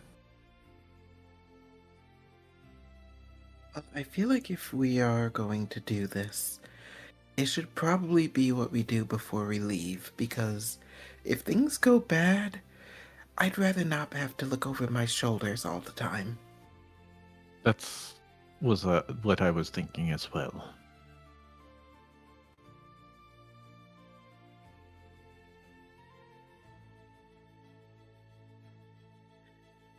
I Well, am down for whatever, friends.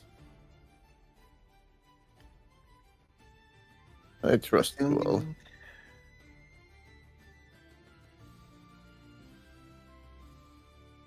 Well, I don't quite trust you, Darren, when it comes to this kind of thing, but if it is what it turns out to be, then I suppose if everyone else is in, I'm in. my only concern is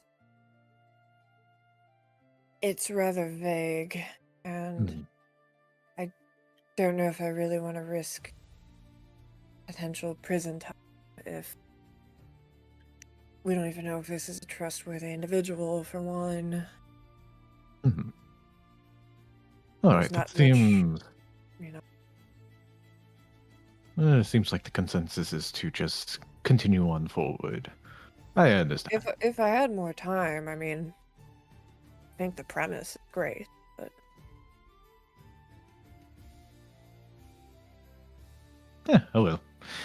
Anyways, High or low, Darren?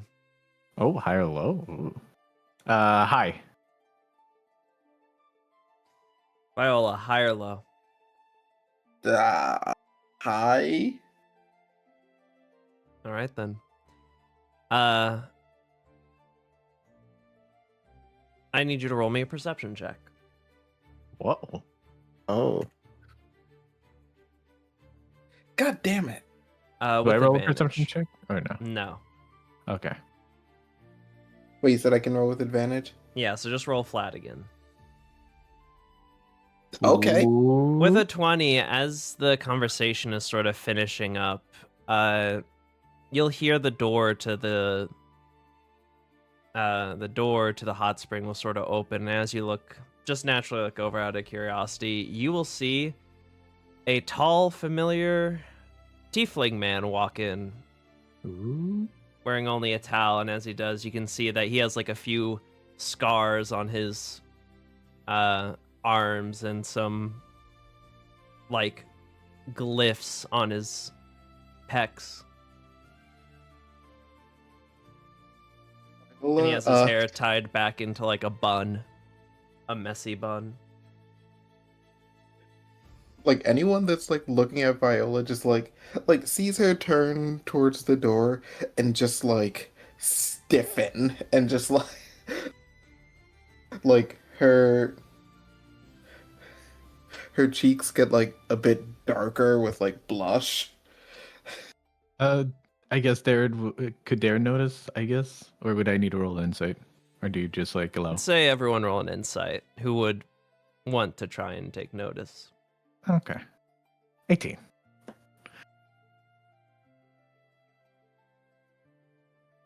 sure.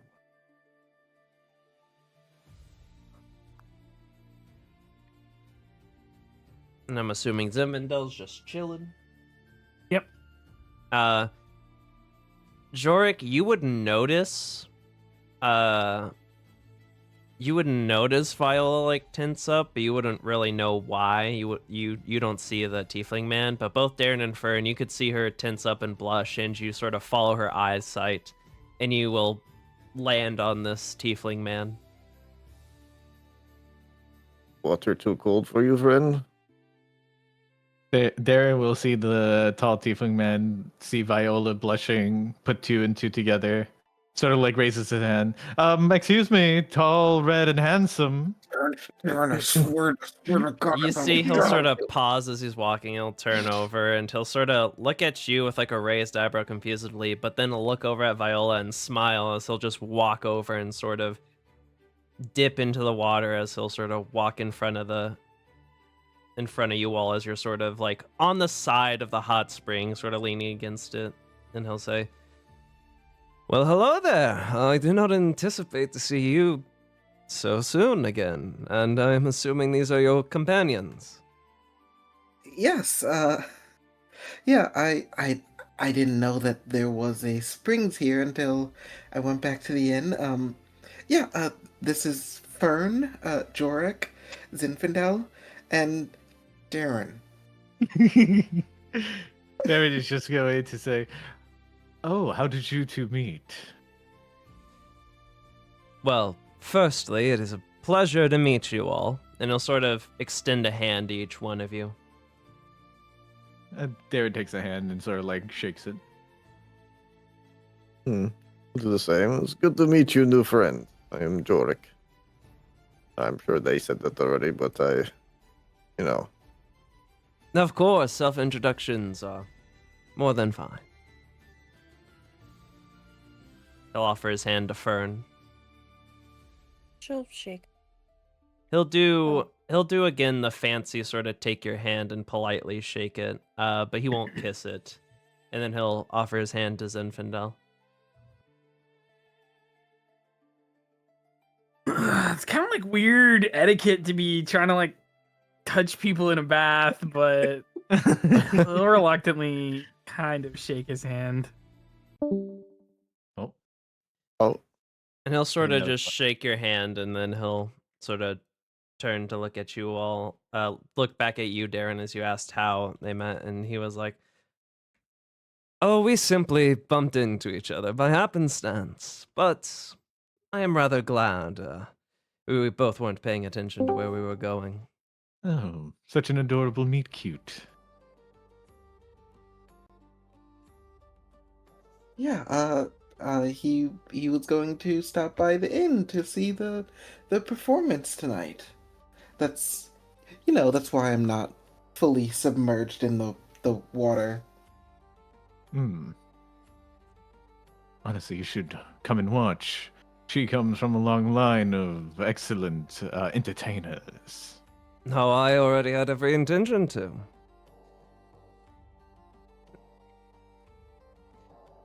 But I am glad to see you all are enjoying your time here in Druvenlode. Yeah, it's really nice here.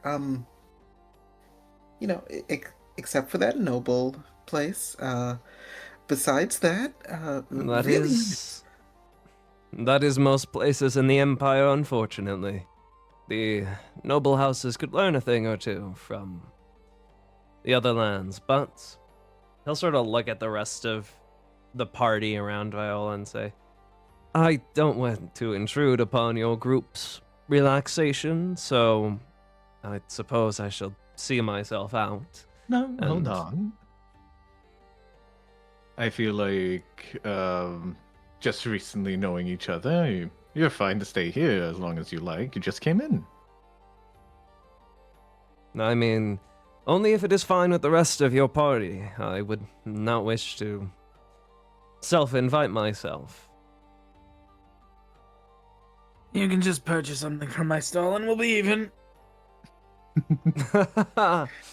If that is what it takes to get in your good graces, then I suppose I could check my coin purse. Yeah, I don't mind.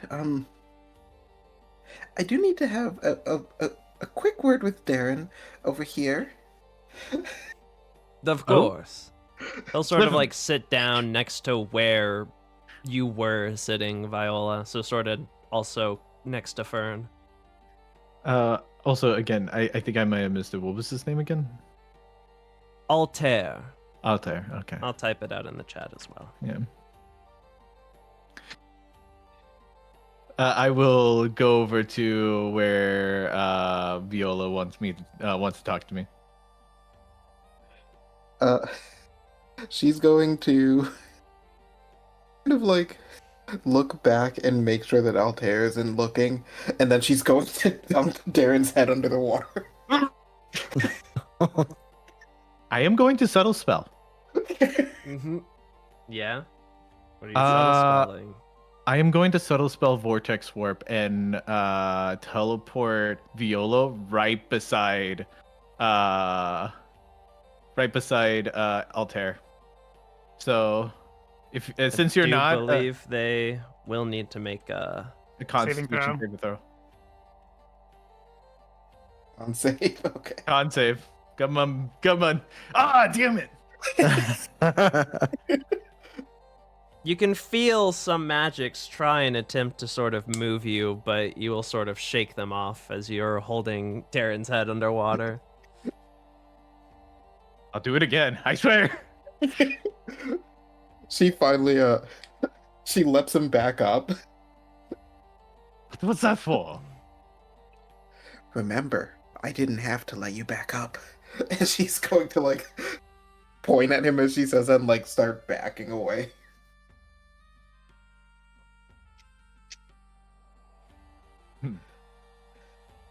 All right.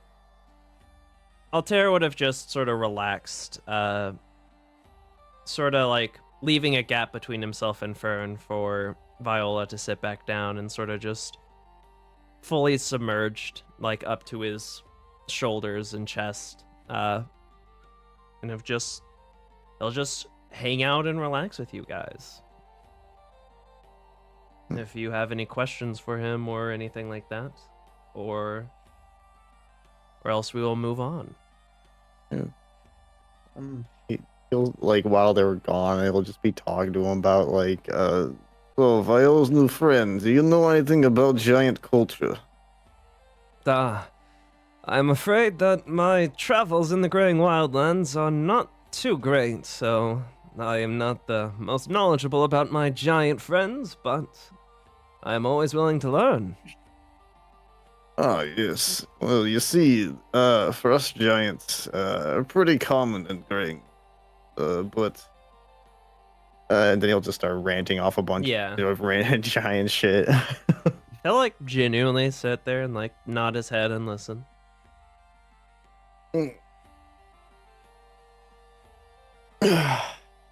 Until Viola or whoever stops, somebody's just gonna keep going. Does anyone else interact with Altair? Viola's going to, So, I noticed, your tattoos or markings? Oh, yes, I dabble a little bit in the arcane arts. Not a lot, and most of it merely from my bloodline, but they were, let's call it markings of the past.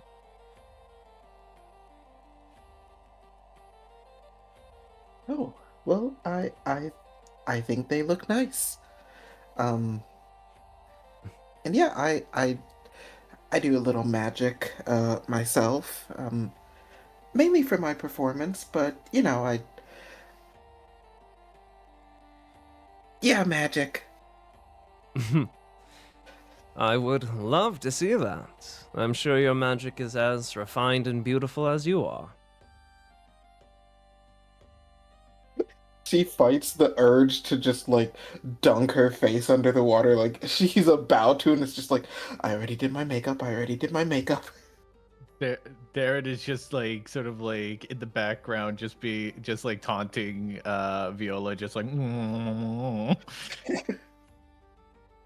Though if I might ask, what is it that brings you all traveling the Dwindling Empire?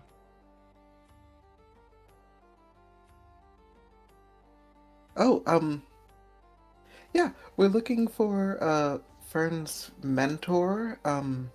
She normally has a sketchbook with pictures of him, but, you know, He'll we're raise in an a bad, eyebrow so, at that and look at Fern. Just be right back. maybe after we get out, she can show you, and maybe you've seen him? I mean, I do my fair share of traveling, and if it is to aid one of your friends, then I will give whatever knowledge I have. I don't trust this guy. Sees a Prince Charming is like, nah, I don't. He's too nice. Zinfandel's sitting there like squinting eyes. So, Altair, since you asked us, what brings you around in these parts? I'm merely traveling the lands, learning all that I can, and meeting as many folks as I can. I do quite enjoy finding the new faces to call my friends.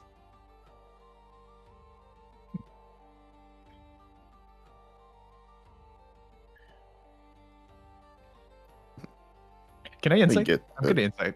I'm gonna insight. Sure, go ahead. 21. Let's go. You do not feel like he's being deceitful. He's not hiding anything at all. He was not deceitful about the statement he made. He was not deceitful with the statement he made. You know who else wasn't deceitful about the statements he made? Fucking Palpatine. Oh, it can't just be that. Everyone has a story to tell. I'm so concerned if this is the guy due to the effect of the 69 or if that's going to be a later thing. I'm still trying to figure that out. See, the way I'm thinking of it, I rolled a 69, so I got a K-drama moment. Yeah, Darren is just going to say, oh, of course, though everyone has their own stories out there. I'm sure there's more to it than just that. Well, of course, we all, I'm sure, have our own stories, but I would not wish to bore you with the details, and not only that, but Viola has a performance to get to, and, well, truthfully, as magnificent as it has been meeting Viola, and as great as her friends and all of you are, we still do not know each other too closely. However, as the night grows older, perhaps so too will our bonds.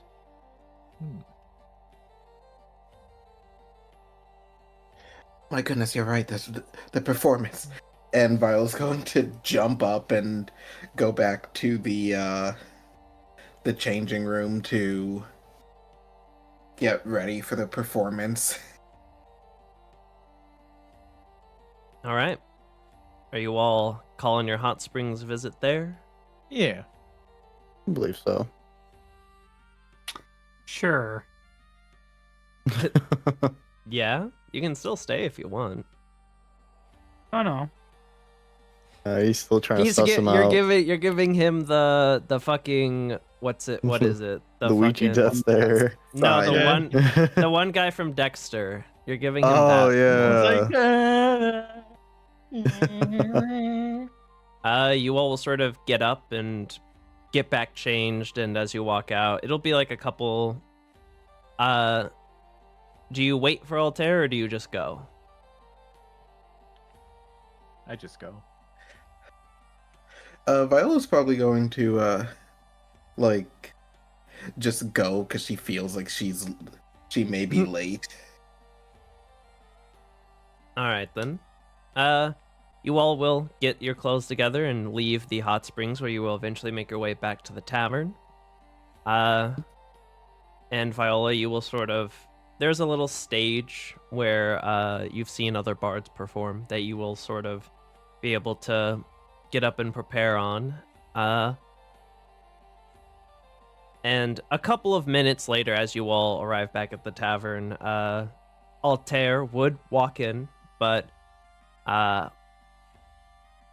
where would you all be sitting, or what would you all be doing for the night?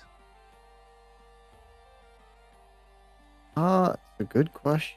Not entirely sure for Jorg. He'd probably just be sitting and drinking. Welcome back, Fern. Hi.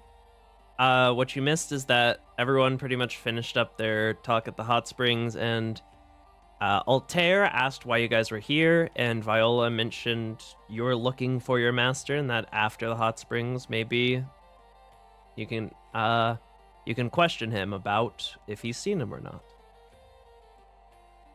Okay, yeah, well, I guess we're back at the... Yes, We're you have waiting all for arrived Viola's back at the performance. inn. I...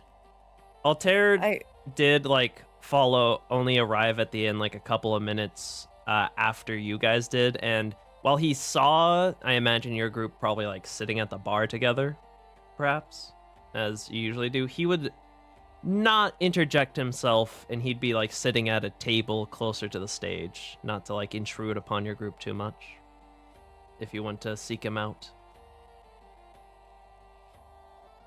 Yeah, she doesn't care. She's gonna go over. All right. Sort of just turn to you as you approach him. Hello there, Miss Fern. And how might I be able to help you?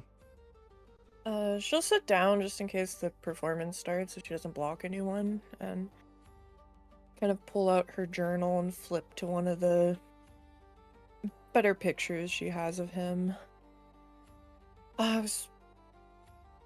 You said you would be willing to answer a question or two. I wondered if you had seen this man at all recently. His name is Henrik.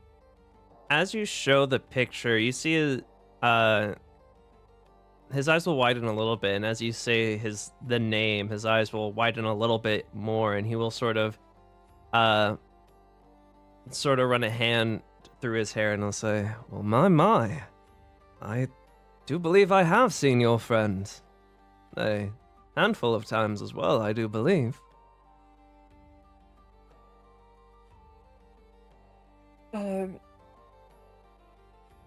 Does he look like a performer as well, or?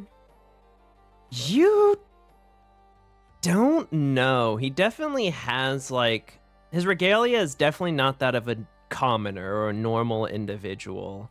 It could be adventuring gear. He could be a performer, but you don't see any instrument. You do know he said he dabbles in magic, so maybe he's just a mage, an adventurer. You don't know exactly. Okay. Might I ask how you have? Well, I do travel these lands quite often, going place to place, finding whatever new friends I possibly can, and I would be lying to say if this man did not cause a ruckus, or perhaps even save me from a ruckus or two in my travels. Quite the boisterous and strong individual. Yes, you definitely have encountered him. Last I heard, he was heading back to the dynasty. If you've seen him at all recently, does that seem to line up? It was recently, but it was quite some time ago, quite some weeks, perhaps even a month ago. But I am coming from the dynasty.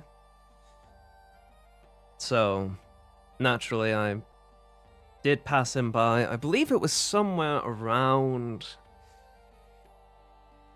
I forget the exact location, but it was somewhere around the border that I ran into him when I was coming into the Dwindling Empire, obviously. You know how the Empire are about those of non-human nature. They are not the kindest, especially those in higher regards. I was, obviously, with the cultists running around as well, being targeted by a few guardsmen, before this Henrik individual came in and gave them a rather proper beating, and saved myself a lot of distress. I believe it was around Blade Garden.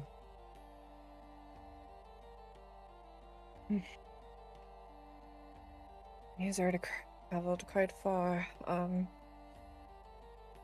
thank you. I'm glad he was able to assist you. He's good at doing that, people. Oh, I can most certainly tell. He seems like a rather rough, but great individual. Why does dude glaze in people you don't even know?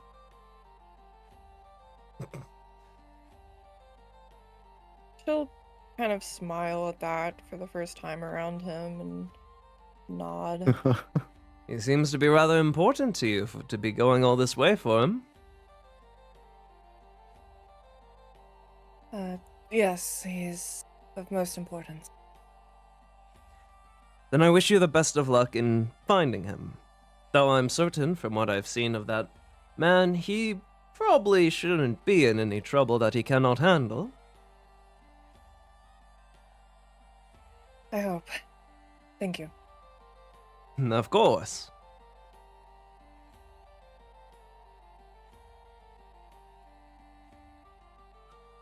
And if there's time before the performance, she'll go back to the others, but if it's like about to start, she'll just stay seated. I would say the lights are kind of dimming as Yeah, the person is getting ready to let her Viola's performance start. she'll stay seated, not to like, disturb. The rest of the three of you, what are you doing before the performance? Getting drinks. Okay, then. And drunk. Is there gambling being done? No. Okay. There it is just going to be drinking as well. All right. It'll be, if you're just getting a normal mug of ale, it'll be, because you all are part of the entertainer, it'll be 5 silver instead of a gold. And if you want to get something stronger, then it'll obviously be more, depending on how strong you want to get.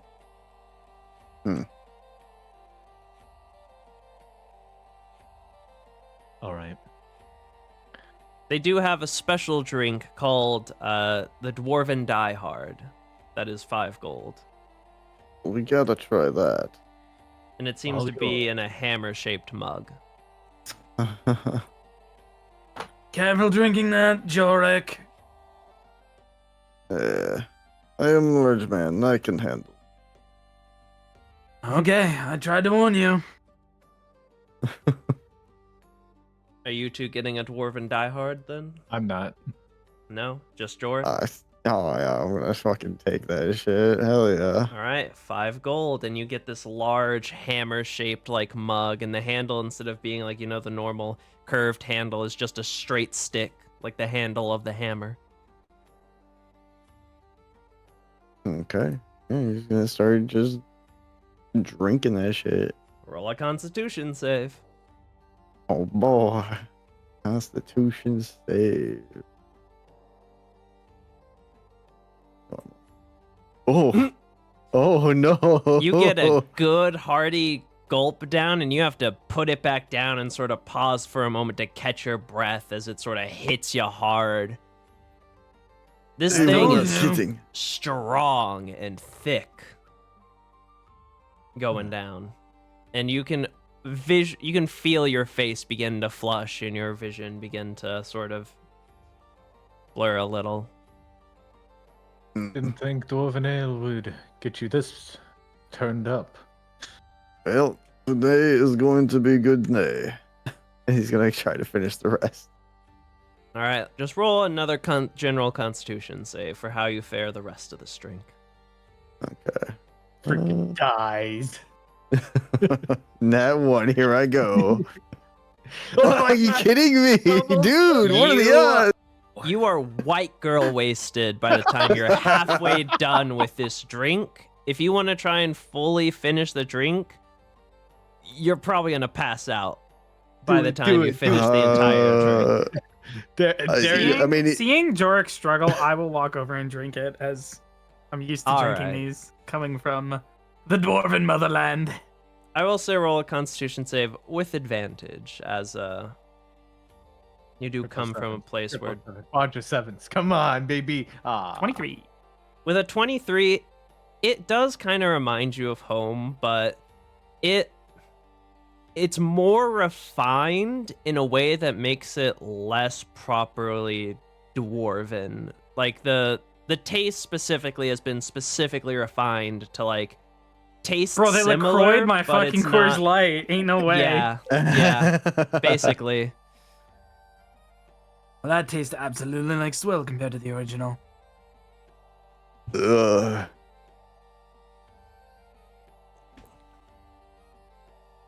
And with that, Darren, are you just getting normal drinks?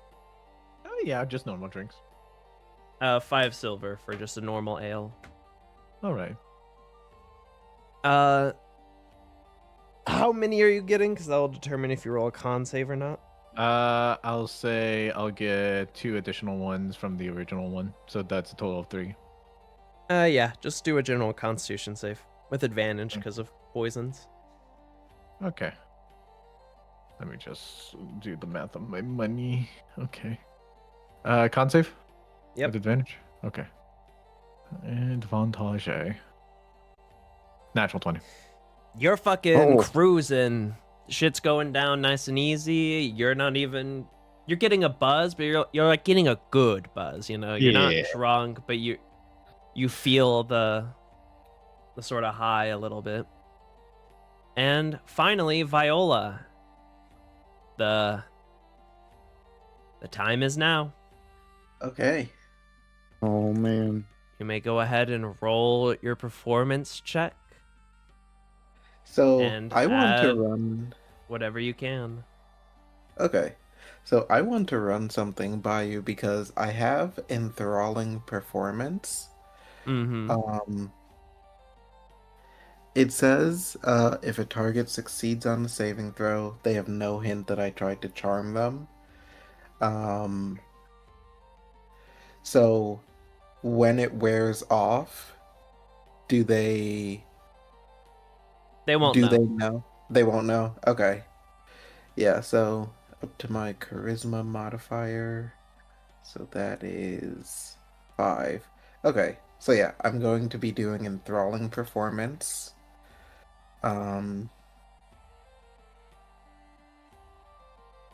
So 5 random people in the crowd, not using it on anyone in specific. All right, man. then. Should Go I ahead roll? and roll. Oh, I'm using that inspiration. I was about to say you already have advantage because of Oh, the okay. enthralling performance, and that's how I'll flavor that. Okay, So I will do that first. just then. roll a second performance check and There then you go. There we determine go. if. Nice. All right then. Fern, I need you to roll me a perception check. Eh, Nice, nice. God damn. I be seeing shit. Fern locked in. I swear to God, if this guy's next to me, like bricked up or something, I'm gonna be pissed. Be pissed. He's pulling like a Severus Snape and just like doing some. Oh my god.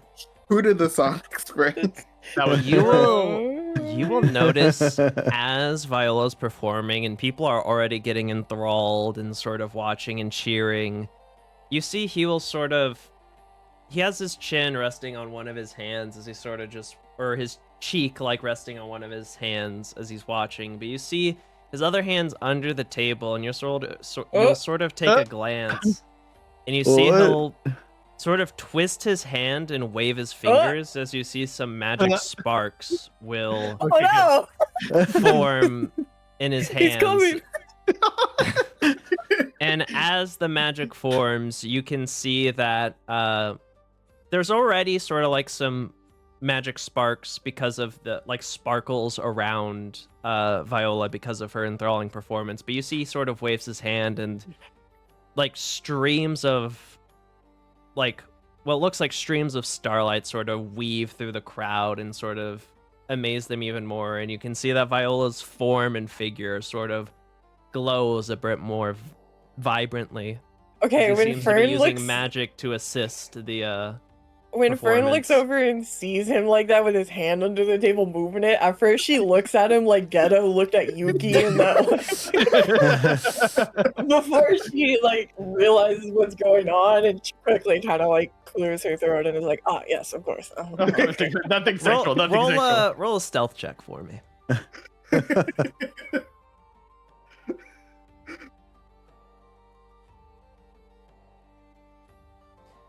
You see, as you sort of make that like disgusted face as you think, and then you immediately catch on Not to really it and you change disgusted, your. just like, "Oh my god." You make that face, and then you immediately change your face. You see, as you do that, he sort of looks over at you just as you manage to like change your face back to normal, and he'll sort of just raise an eyebrow. He seemed to have not caught the face you made. She'll just give like a slight nod, like, "Oh yeah, nice work," and just go back to watching the performance. It like is. I imagine like she's now just like she normally sits very like proper, but she's like a little just like, "Okay, that was awkward. Sick. Great. Viola's great. Yeah." I thought I witnessed a man become a sex offender in real time. What do you think he was doing? Mage handing? Fucking Jorking it. Listen, okay? She's like, "I've been hanging out with a lot of dudes for most of my life. I look over, some guy looks like he's cranking it under a table." You know? He was just rotating his hand, bro. Her first instinct at first was like, no, this can't be. Can't do shit. She don't know how this shit kind of works. All right, her brain's like, "I don't know. I guess this is what this shit works." People be gooning. Crazy. All right then. You will get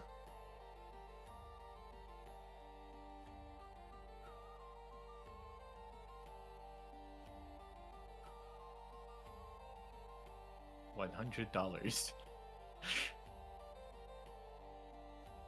You will get 34 gold from that That's pretty good. performance. That's pretty good. Yeah, that's not bad at all.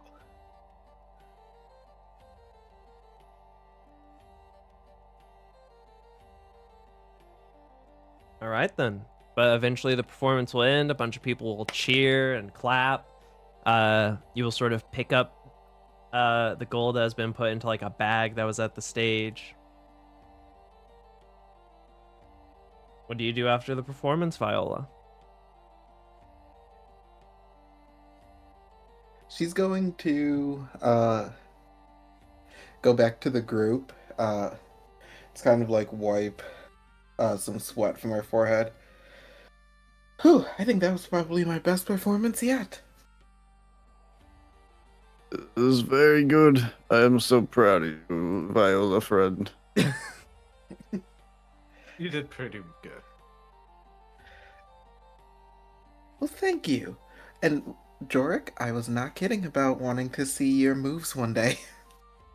Oh, do you want to see now? I can do it now. As he stumbled up. No. Do it. There it is, just like. Not right do now. it, You do it, seem do a it. little shit-faced. Don't I listen. do not have shit on face. Don't listen to them, Jorg. You're made to dance. I know I am, but the room is very spinny, so I will sit. Okay. Jane, can we get some water for Jorik? She'll just nod and start filling a mug up with water. You see Altair will sort of look to you, Fern, and he'll say, "Her performances are rather marvelous. I can tell they have that Menagerie Coast flair." It was surprising to see you using magic to enhance your. He was, he's not with the group currently. Oh, okay. Okay, sorry. He and Fern are like at a separate table away. Okay, my bad. Yes, she's very talented. It's quite impressive what she manages. Indeed. Well, I was going to go over and congratulate her on a job well done. I assume you wish to also join your companions. Yes, of course. And he will sort of get up and offer a hand to help you up.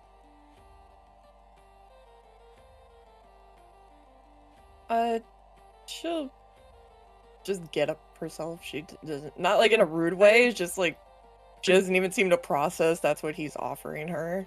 He'll just smile and nod as you do before walking over. And he will sort of walk over and do a little golf clap, not too loud, and say, "That was rather marvelous, Viola." Well, thank you.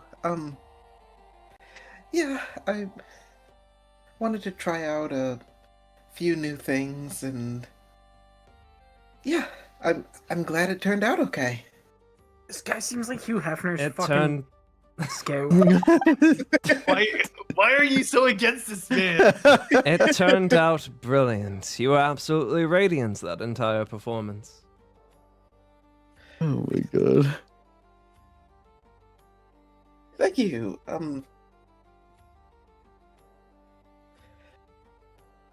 Jane, can I get some water too, please? You see she'll pour another cup.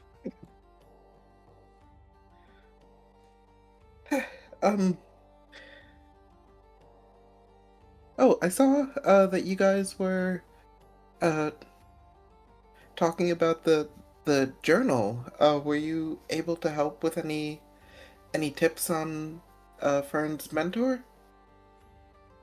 He'll look at Fern to, like, if they want to speak on that. Yes, at least seemingly around a month or so ago, he was already at the border, so he's got quite the distance. I'm not surprised. So, Well, it sounds like we're heading in the right direction then. yes, just a bit different. I'm used to traveling a lot quicker. It's not y'all's fault, but the difference in speed is a bit intimidating. Just hope he doesn't get into too much trouble. I am sure if anything, the trouble will find him, and he shall take care of it rather well. I would not worry about it too much. I am sure you will reunite again. Yeah, I hope so.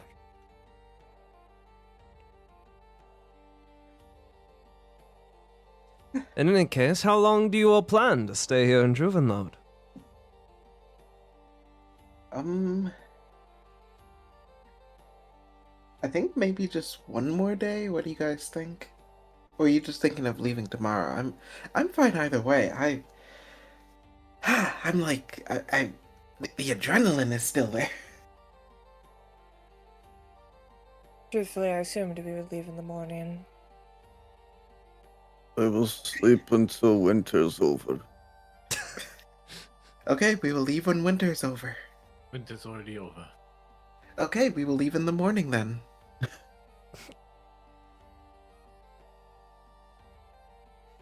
Yeah, so I guess we're leaving in the morning. To think that our meeting would be cut so short, but I understand you all have a mission at hand, and I wish you the greatest of luck in that journey. I mean, maybe we could still keep in touch somehow. I don't know if I have any spells for that kind of thing, but I believe I might have a way you can do so. You see, he'll sort of take a book out from like the back of his belt, and he'll sort of open it, and he'll offer a pin to you, and he'll say, "If you are to write your name in this book, then we should be able to magically communicate." Oh my god, he's Warlock. You know, oddly enough, that is not the first time that I've done something like that. And she's going to. It's just like my friend. Which one? There's the one with the funny hat. Yes. The Darren? one with the funny hat. Yes, we have mine. Yeah, he does like little wave fingers and stuff. Fascinating. I suppose I shall have to look out for a person with a funny hat and mind he'll mimic your gesture. Yes. But yeah, Viola's going to write her name.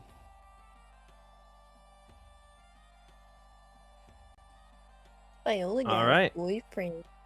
Viola's Viola got a long pen distance pal. boyfriend. A pen Yes. pal. You see, you will write your name in the book, and then it will sort of glow with the like orangish light before he will then sort of just close the book and take the quill. I don't suppose any of you would like to also add your name to my communication repertoire. I mean, I can communicate with Viola if I am to ever run into your friend that you are looking for. I mean, if you're offering, I could always tell you some of Viola's darkest, deepest secrets. Yeah, and I swear to goddess. I will have to pass on that. I would prefer to learn everything I can about I Viola have a naturally. I have a question. Yes.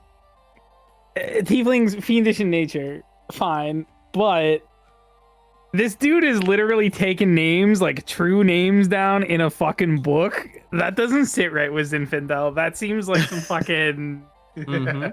demon contract shit, some devil Oh, no. fucking shit. Can I It's the insight sex check book. his intentions, or if there's anything strange about the book? I would say if you want to try and analyze the book, that would be an Arcana check. If you want to try and analyze his intentions, that would be an Insight check. 9.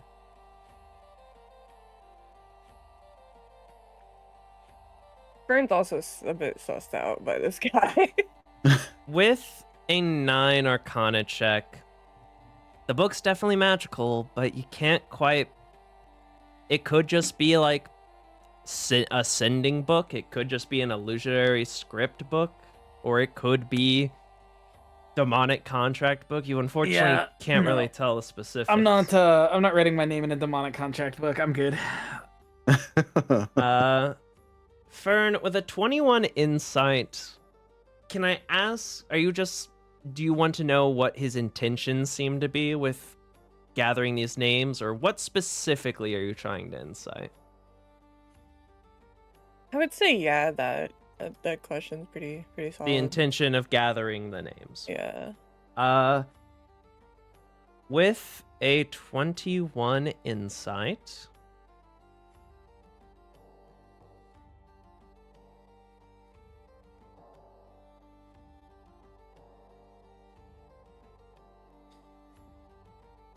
he seems to just be taking names so that he can magically communicate to them.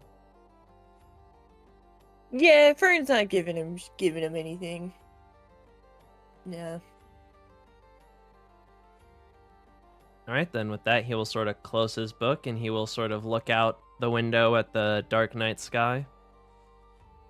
Though it is getting rather late, and I enjoy your company, Viola, but I would not wish to bother your friends anymore. I assume you all have some kind of joint room. I suppose I shall be taking my leave then. And he'll put the book away and sort of nod to you all. It was nice to meet you, and I hope to see you again soon. I indeed too. Hope that we meet once again. Dear Viola. And I'll sort of give you a wink.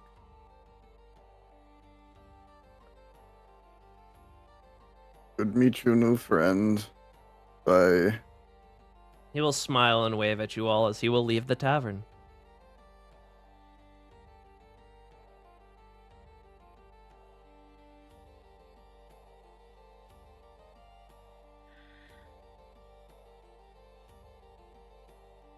Like, immediately Viola, like, grabs a chair and sits down. Just, okay, adrenaline wore off. I'm tired. So, when's the next date? Darren, you are threading on some very thin ice. Young love.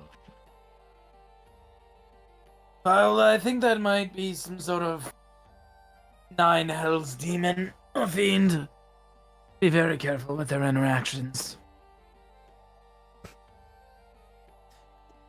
I know it's not that way, but it is just like to people not on the same wavelength that you. That is kind of racist. Yeah, Derek kind of like looks at Infidel, just looks at Infidel. It's just like, a bit prejudiced, but all right. Oh, it has nothing to do with being a tiefling. It is the insistence to meet people and have them write their names in his book that is very clearly magical in nature. Well, he didn't want my name to be on the book, He offered it to all of us. but he didn't let me write it. He did seem think to he gloss over. No, he didn't. He did gloss over Darren when they offered to write their name in the book. Like I was literally like, oh, I could. Oh, if you you're insist, offering. yeah. He If was you like, insist, oh, and if you're then- offering. And then he was like, nah, you know what? Never mind. No. He didn't address it as the thing. He kind of just ignored Darren's offer. Yeah, so I don't think he wanted mine.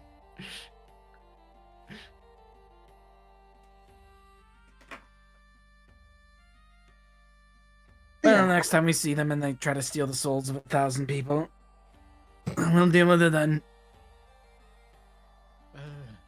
If it was a demon that could steal 1,000 souls, I doubt we could handle them on our own. Well, with your attitude to T-Rexes, certainly not. I want to live in at least a little longer. Okay, well, I'm going to retire to my room. Our room. Yeah, maybe me and Jorik will rent our own room. I gotta go pay the 5 gold. All right, you pay the 5 gold and you rent your own room. 2 dudes. That leaves Darren and Fern still in the joint room with Viola. I was gonna say just me and Darren. I'd be like, hey, you got room for one more in that room? Yeah, you can Well, you can no, have a it's bed. Me and fine. Jorik have already established that we sleep head to foot, cuddling on the bed. If fine. if you It's want not the to, first You know you what? time. Yeah, can. Bed. because Fern will help Zinfandel get Jorik up to the room. All right. Then that I'm just used to leaves helping big beefy men. who Darren are and too drunk Viola. to walk. Darren. Do you get your own room as well, or do you? I mean, the bigger room is already paid for. Darren's not gonna spend more money on another room, so Darren's gonna Alright. go back. Darren's gonna push all the beds together. Yeah. Get And the be like, strippers. "Look, being a Darren- rich Darren's- Bring all the Darren's- prostitutes. Darren's gonna push all the beds together in one corner of the room and leave Viola's bed in the other corner of the room. Just take Yeah. it as like a This is Big your old- side of the room. Viola's gonna be like going to bed normally, and Darren's gonna be in a fluffy robe with like mask. He already canonically has like one of those like sleeper robes with him. Amazing. Just like the picture when Jorik and Zinfandel are going to bed, they just both lay in like head to foot on the bed, just staring up at the ceiling, talking for like 25 minutes. You ever think about your life and dreams? It's funny you mentioned that because when we go to the bed, he'll start saying like, "You know, Zinfandel, you remind me of a friend when I one time." I think you Oh, cut out there when why you is watch that? one time. The woods. Oh, Woods. Oh yeah. It was a weird time. It's just like how you say he kind of thinks for a bit as he tries to get the right word out. The rites of passage, I suppose. I'm sure it happened to everyone as they go in this land, eh? You turn into animal, live as animal for a while, right? Well, I can't say everybody does that, but not everybody is also born as a sword. I mean, I think that's how it goes, right? You born a sword instead of animal. And what animal were you during your rite of passage, Jork? Yeah, I was big bear, big mighty bear. And other friend was wolf, but oddly enough, he was still wolf after transformation. It was weird. I did not understand. I see. And so if I could become a wolf, you would feel nostalgic then? No, you're fine with sword. It'd be weird if you were wolf. Oh, wear sword. I like the thought of it, like Fern's just laying in the bed, like the next bed over, just like listening to just drunk rambling about being a bear. Yes, Have it you- was a good time. Have you ever wanted to be a bear again? It was simpler time. You know, sometimes I think about that. But you know, giant is better. It lives life big, you know. Bear is big, but giant. No offense to bears. Fern's gonna like kind of like sit up on her elbows and look over at you two in your position and just. Can I ask how long you were a bear? Kind of tries to think for a bit and struggles for like a good 2 minutes when he's like, maybe a year before Magic Man saved me. You were saved by a magic man. Yeah, the kind that live in woods.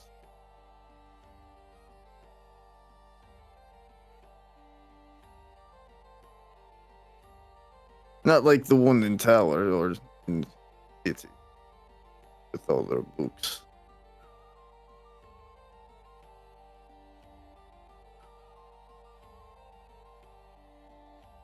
Someone more druidic. I believe that word, yes. That is, I think, word right. Lots of nature. Yes, Yeah. yes. They can be a bit interesting. You know of these magic men? I've met a few who follow druidic orders in my travels, but I didn't know any super well. My father might, but I don't know any personally. Yes. I mean, as I said, it's for rites of passage in these lands, right? Did you turn into animal?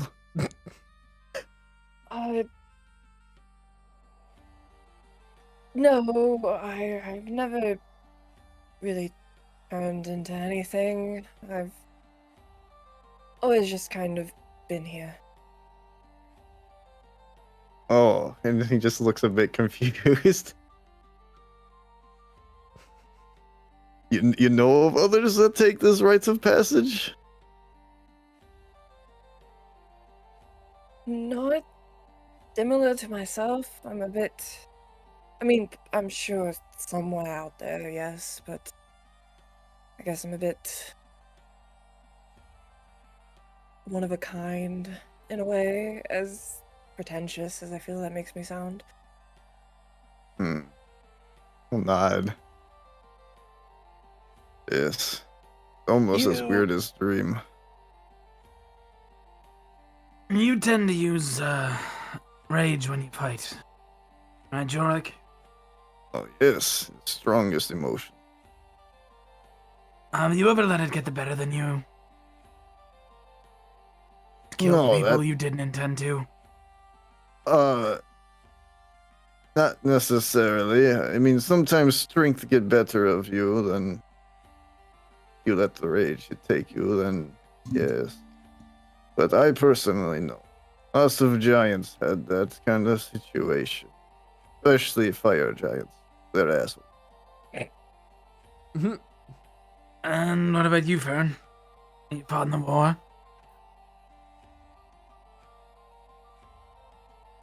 I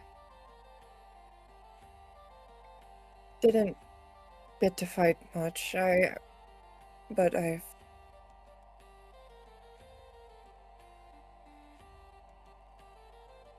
unfortunately in great sorrow I wish I had the responsive rage at the time, but I didn't. Zenon like kind of nod on the bed.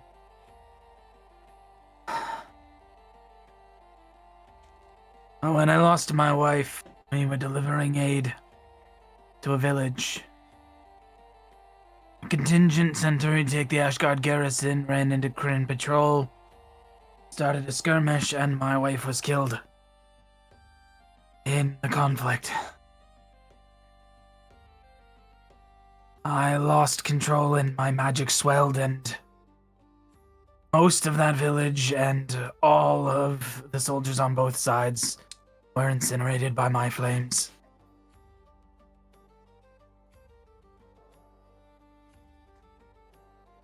You're very strong.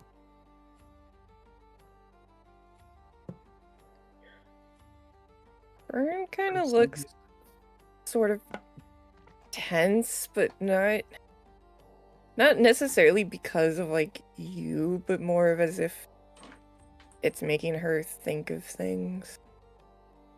Hearing that.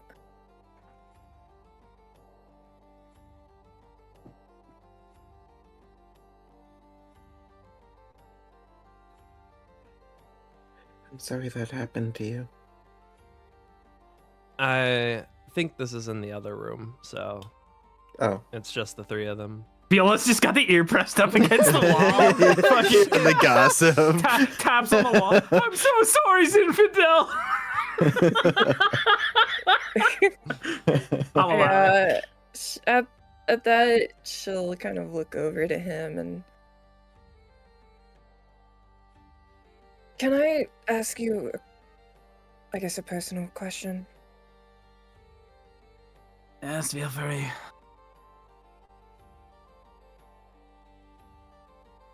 What did it feel like for you to be in love?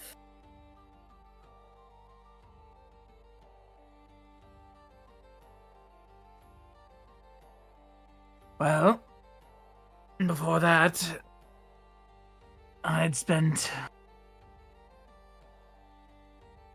50 or 60 years wandering about, just learning about the world, exploring, finding things, getting into quarrels. I spent a time searching for a portal to the Feywild, and that ended poorly. Kind of left me distraught. But all of that noise and commotion, it was almost like being in a tempestuous storm, and when you find that love, it's like a gentle sunshine parting through the clouds and bringing calm to the world around you.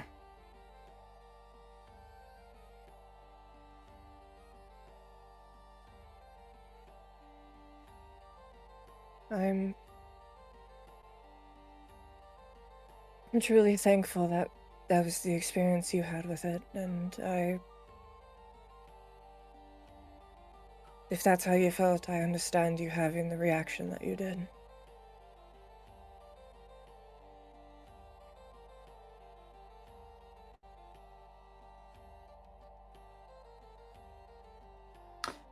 Well, these days I'm just searching for the persons responsible. And once I take my vengeance, then... well... perhaps I'll find true joy in crafting again, I guess.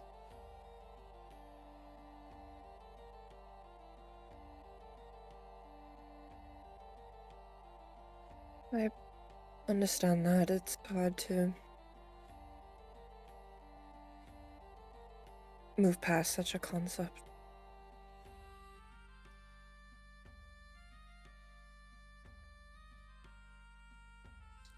Well, my lost love is nothing for your lost love.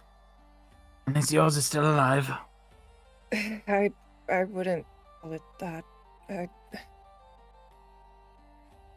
I don't do love anymore.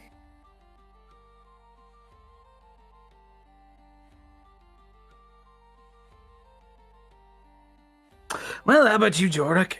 Is there anyone you loved in your life, or...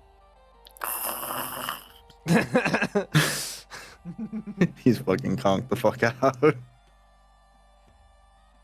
We'll have to see if he had any cubs or bear women left hibernating in the den before he ran away. Possibly. Thank you for listening, Fern.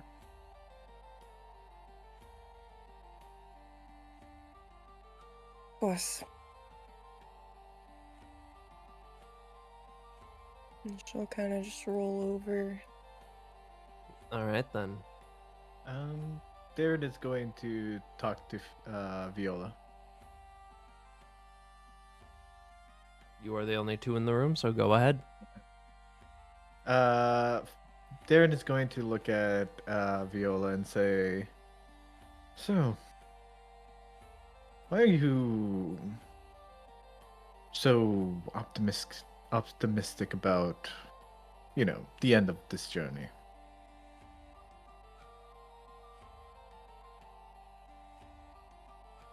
What do you mean? Well, I know life isn't always just happy ends and fairy tales most of the time. I don't know if what Fern is going to find at the end of this will be what she wants.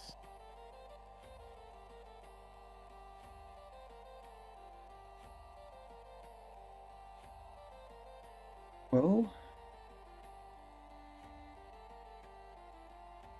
if what she finds isn't what she wants, then we just have to be there to help.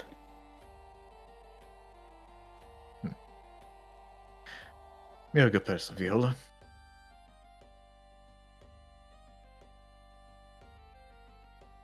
Idealist, but a good person.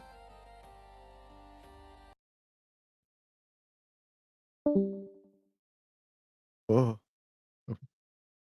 Music died again. Insert I boss just music now. I just like to think that, well, that thinking positively is a much better way to go about life than always worrying about what if things go wrong. Sadly, things can always go wrong. I prefer to think that even if we were to have some sort of conclusion, there's always the chance. Nothing is quite half full all the time.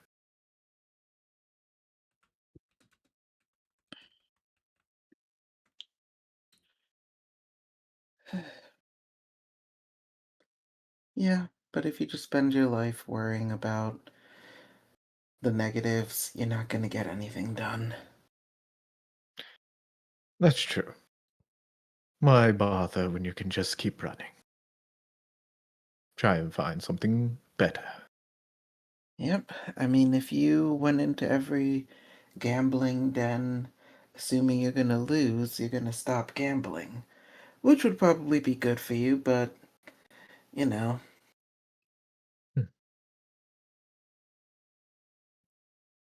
I'll be honest. I feel like I'm traveling with a bunch of idiotic idealists, but you all are fun. I won't deny that.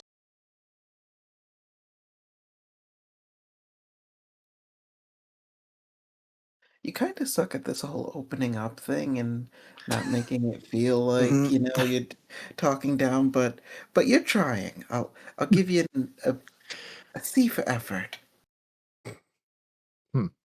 Well, I'll take that.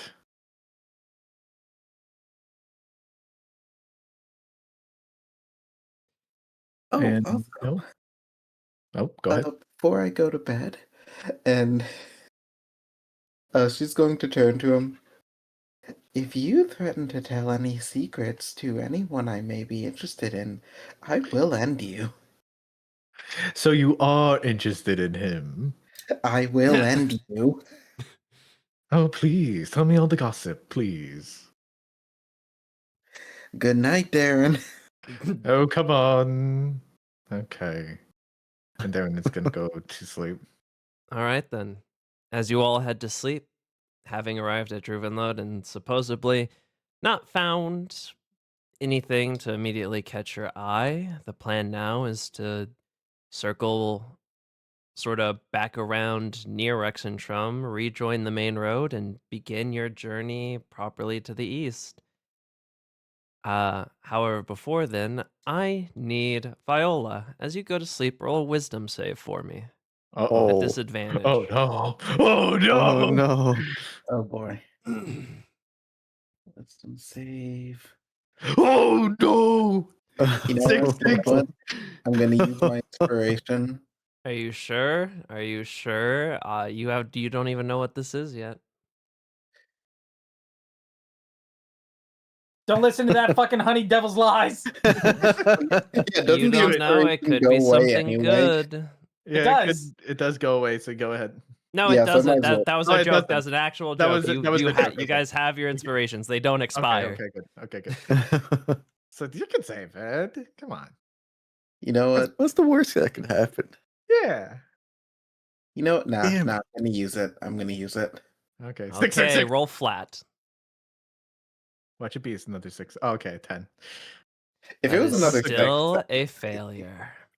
What? Oh no. As you go to bed, the night for you, Viola, It's gonna be like is filled with incubus. dreams of Altair. But anyways, that is all for this episode of It Was Just to See if you daydreamed about or you dreamed about Altair throughout the night, which you did. God damn it. Damn it. She's gooning. oh my god! Well, I'm in the I just fucking said room real life. I just said dreams. Whether they're wet or not will be up to Viola. Feel But like- anyways, You shouldn't say. You're private. Viola over here just We need rest. Spirit is willing, but the flesh is spongy. in any case, you all, assuming you stick to the plan, will be leaving Druvenlode and continuing your travels up north and then to the east to try and get to the Kryn dynasty. And we shall see how that journey fares next time on Wildemount Wonders. Thank you all for watching. Thank you all for playing. And remember, is it Thursday yet? It's a Thursday yet. Bye-bye. Bye. Hey, if you enjoyed this campaign, you might enjoy my other campaign, which was ran before this one, called Castlevania Blood Debt. It is a dark fantasy-inspired campaign by the likes of Castlevania, Dracula, and many other vampiric and gothic literatures. It is a bit more serious, but if you enjoyed this one, I definitely urge you to check that one out as well. Besides that, thank you for watching. Don't forget to like, comment, and subscribe, and I'll see you all next time. Bye-bye!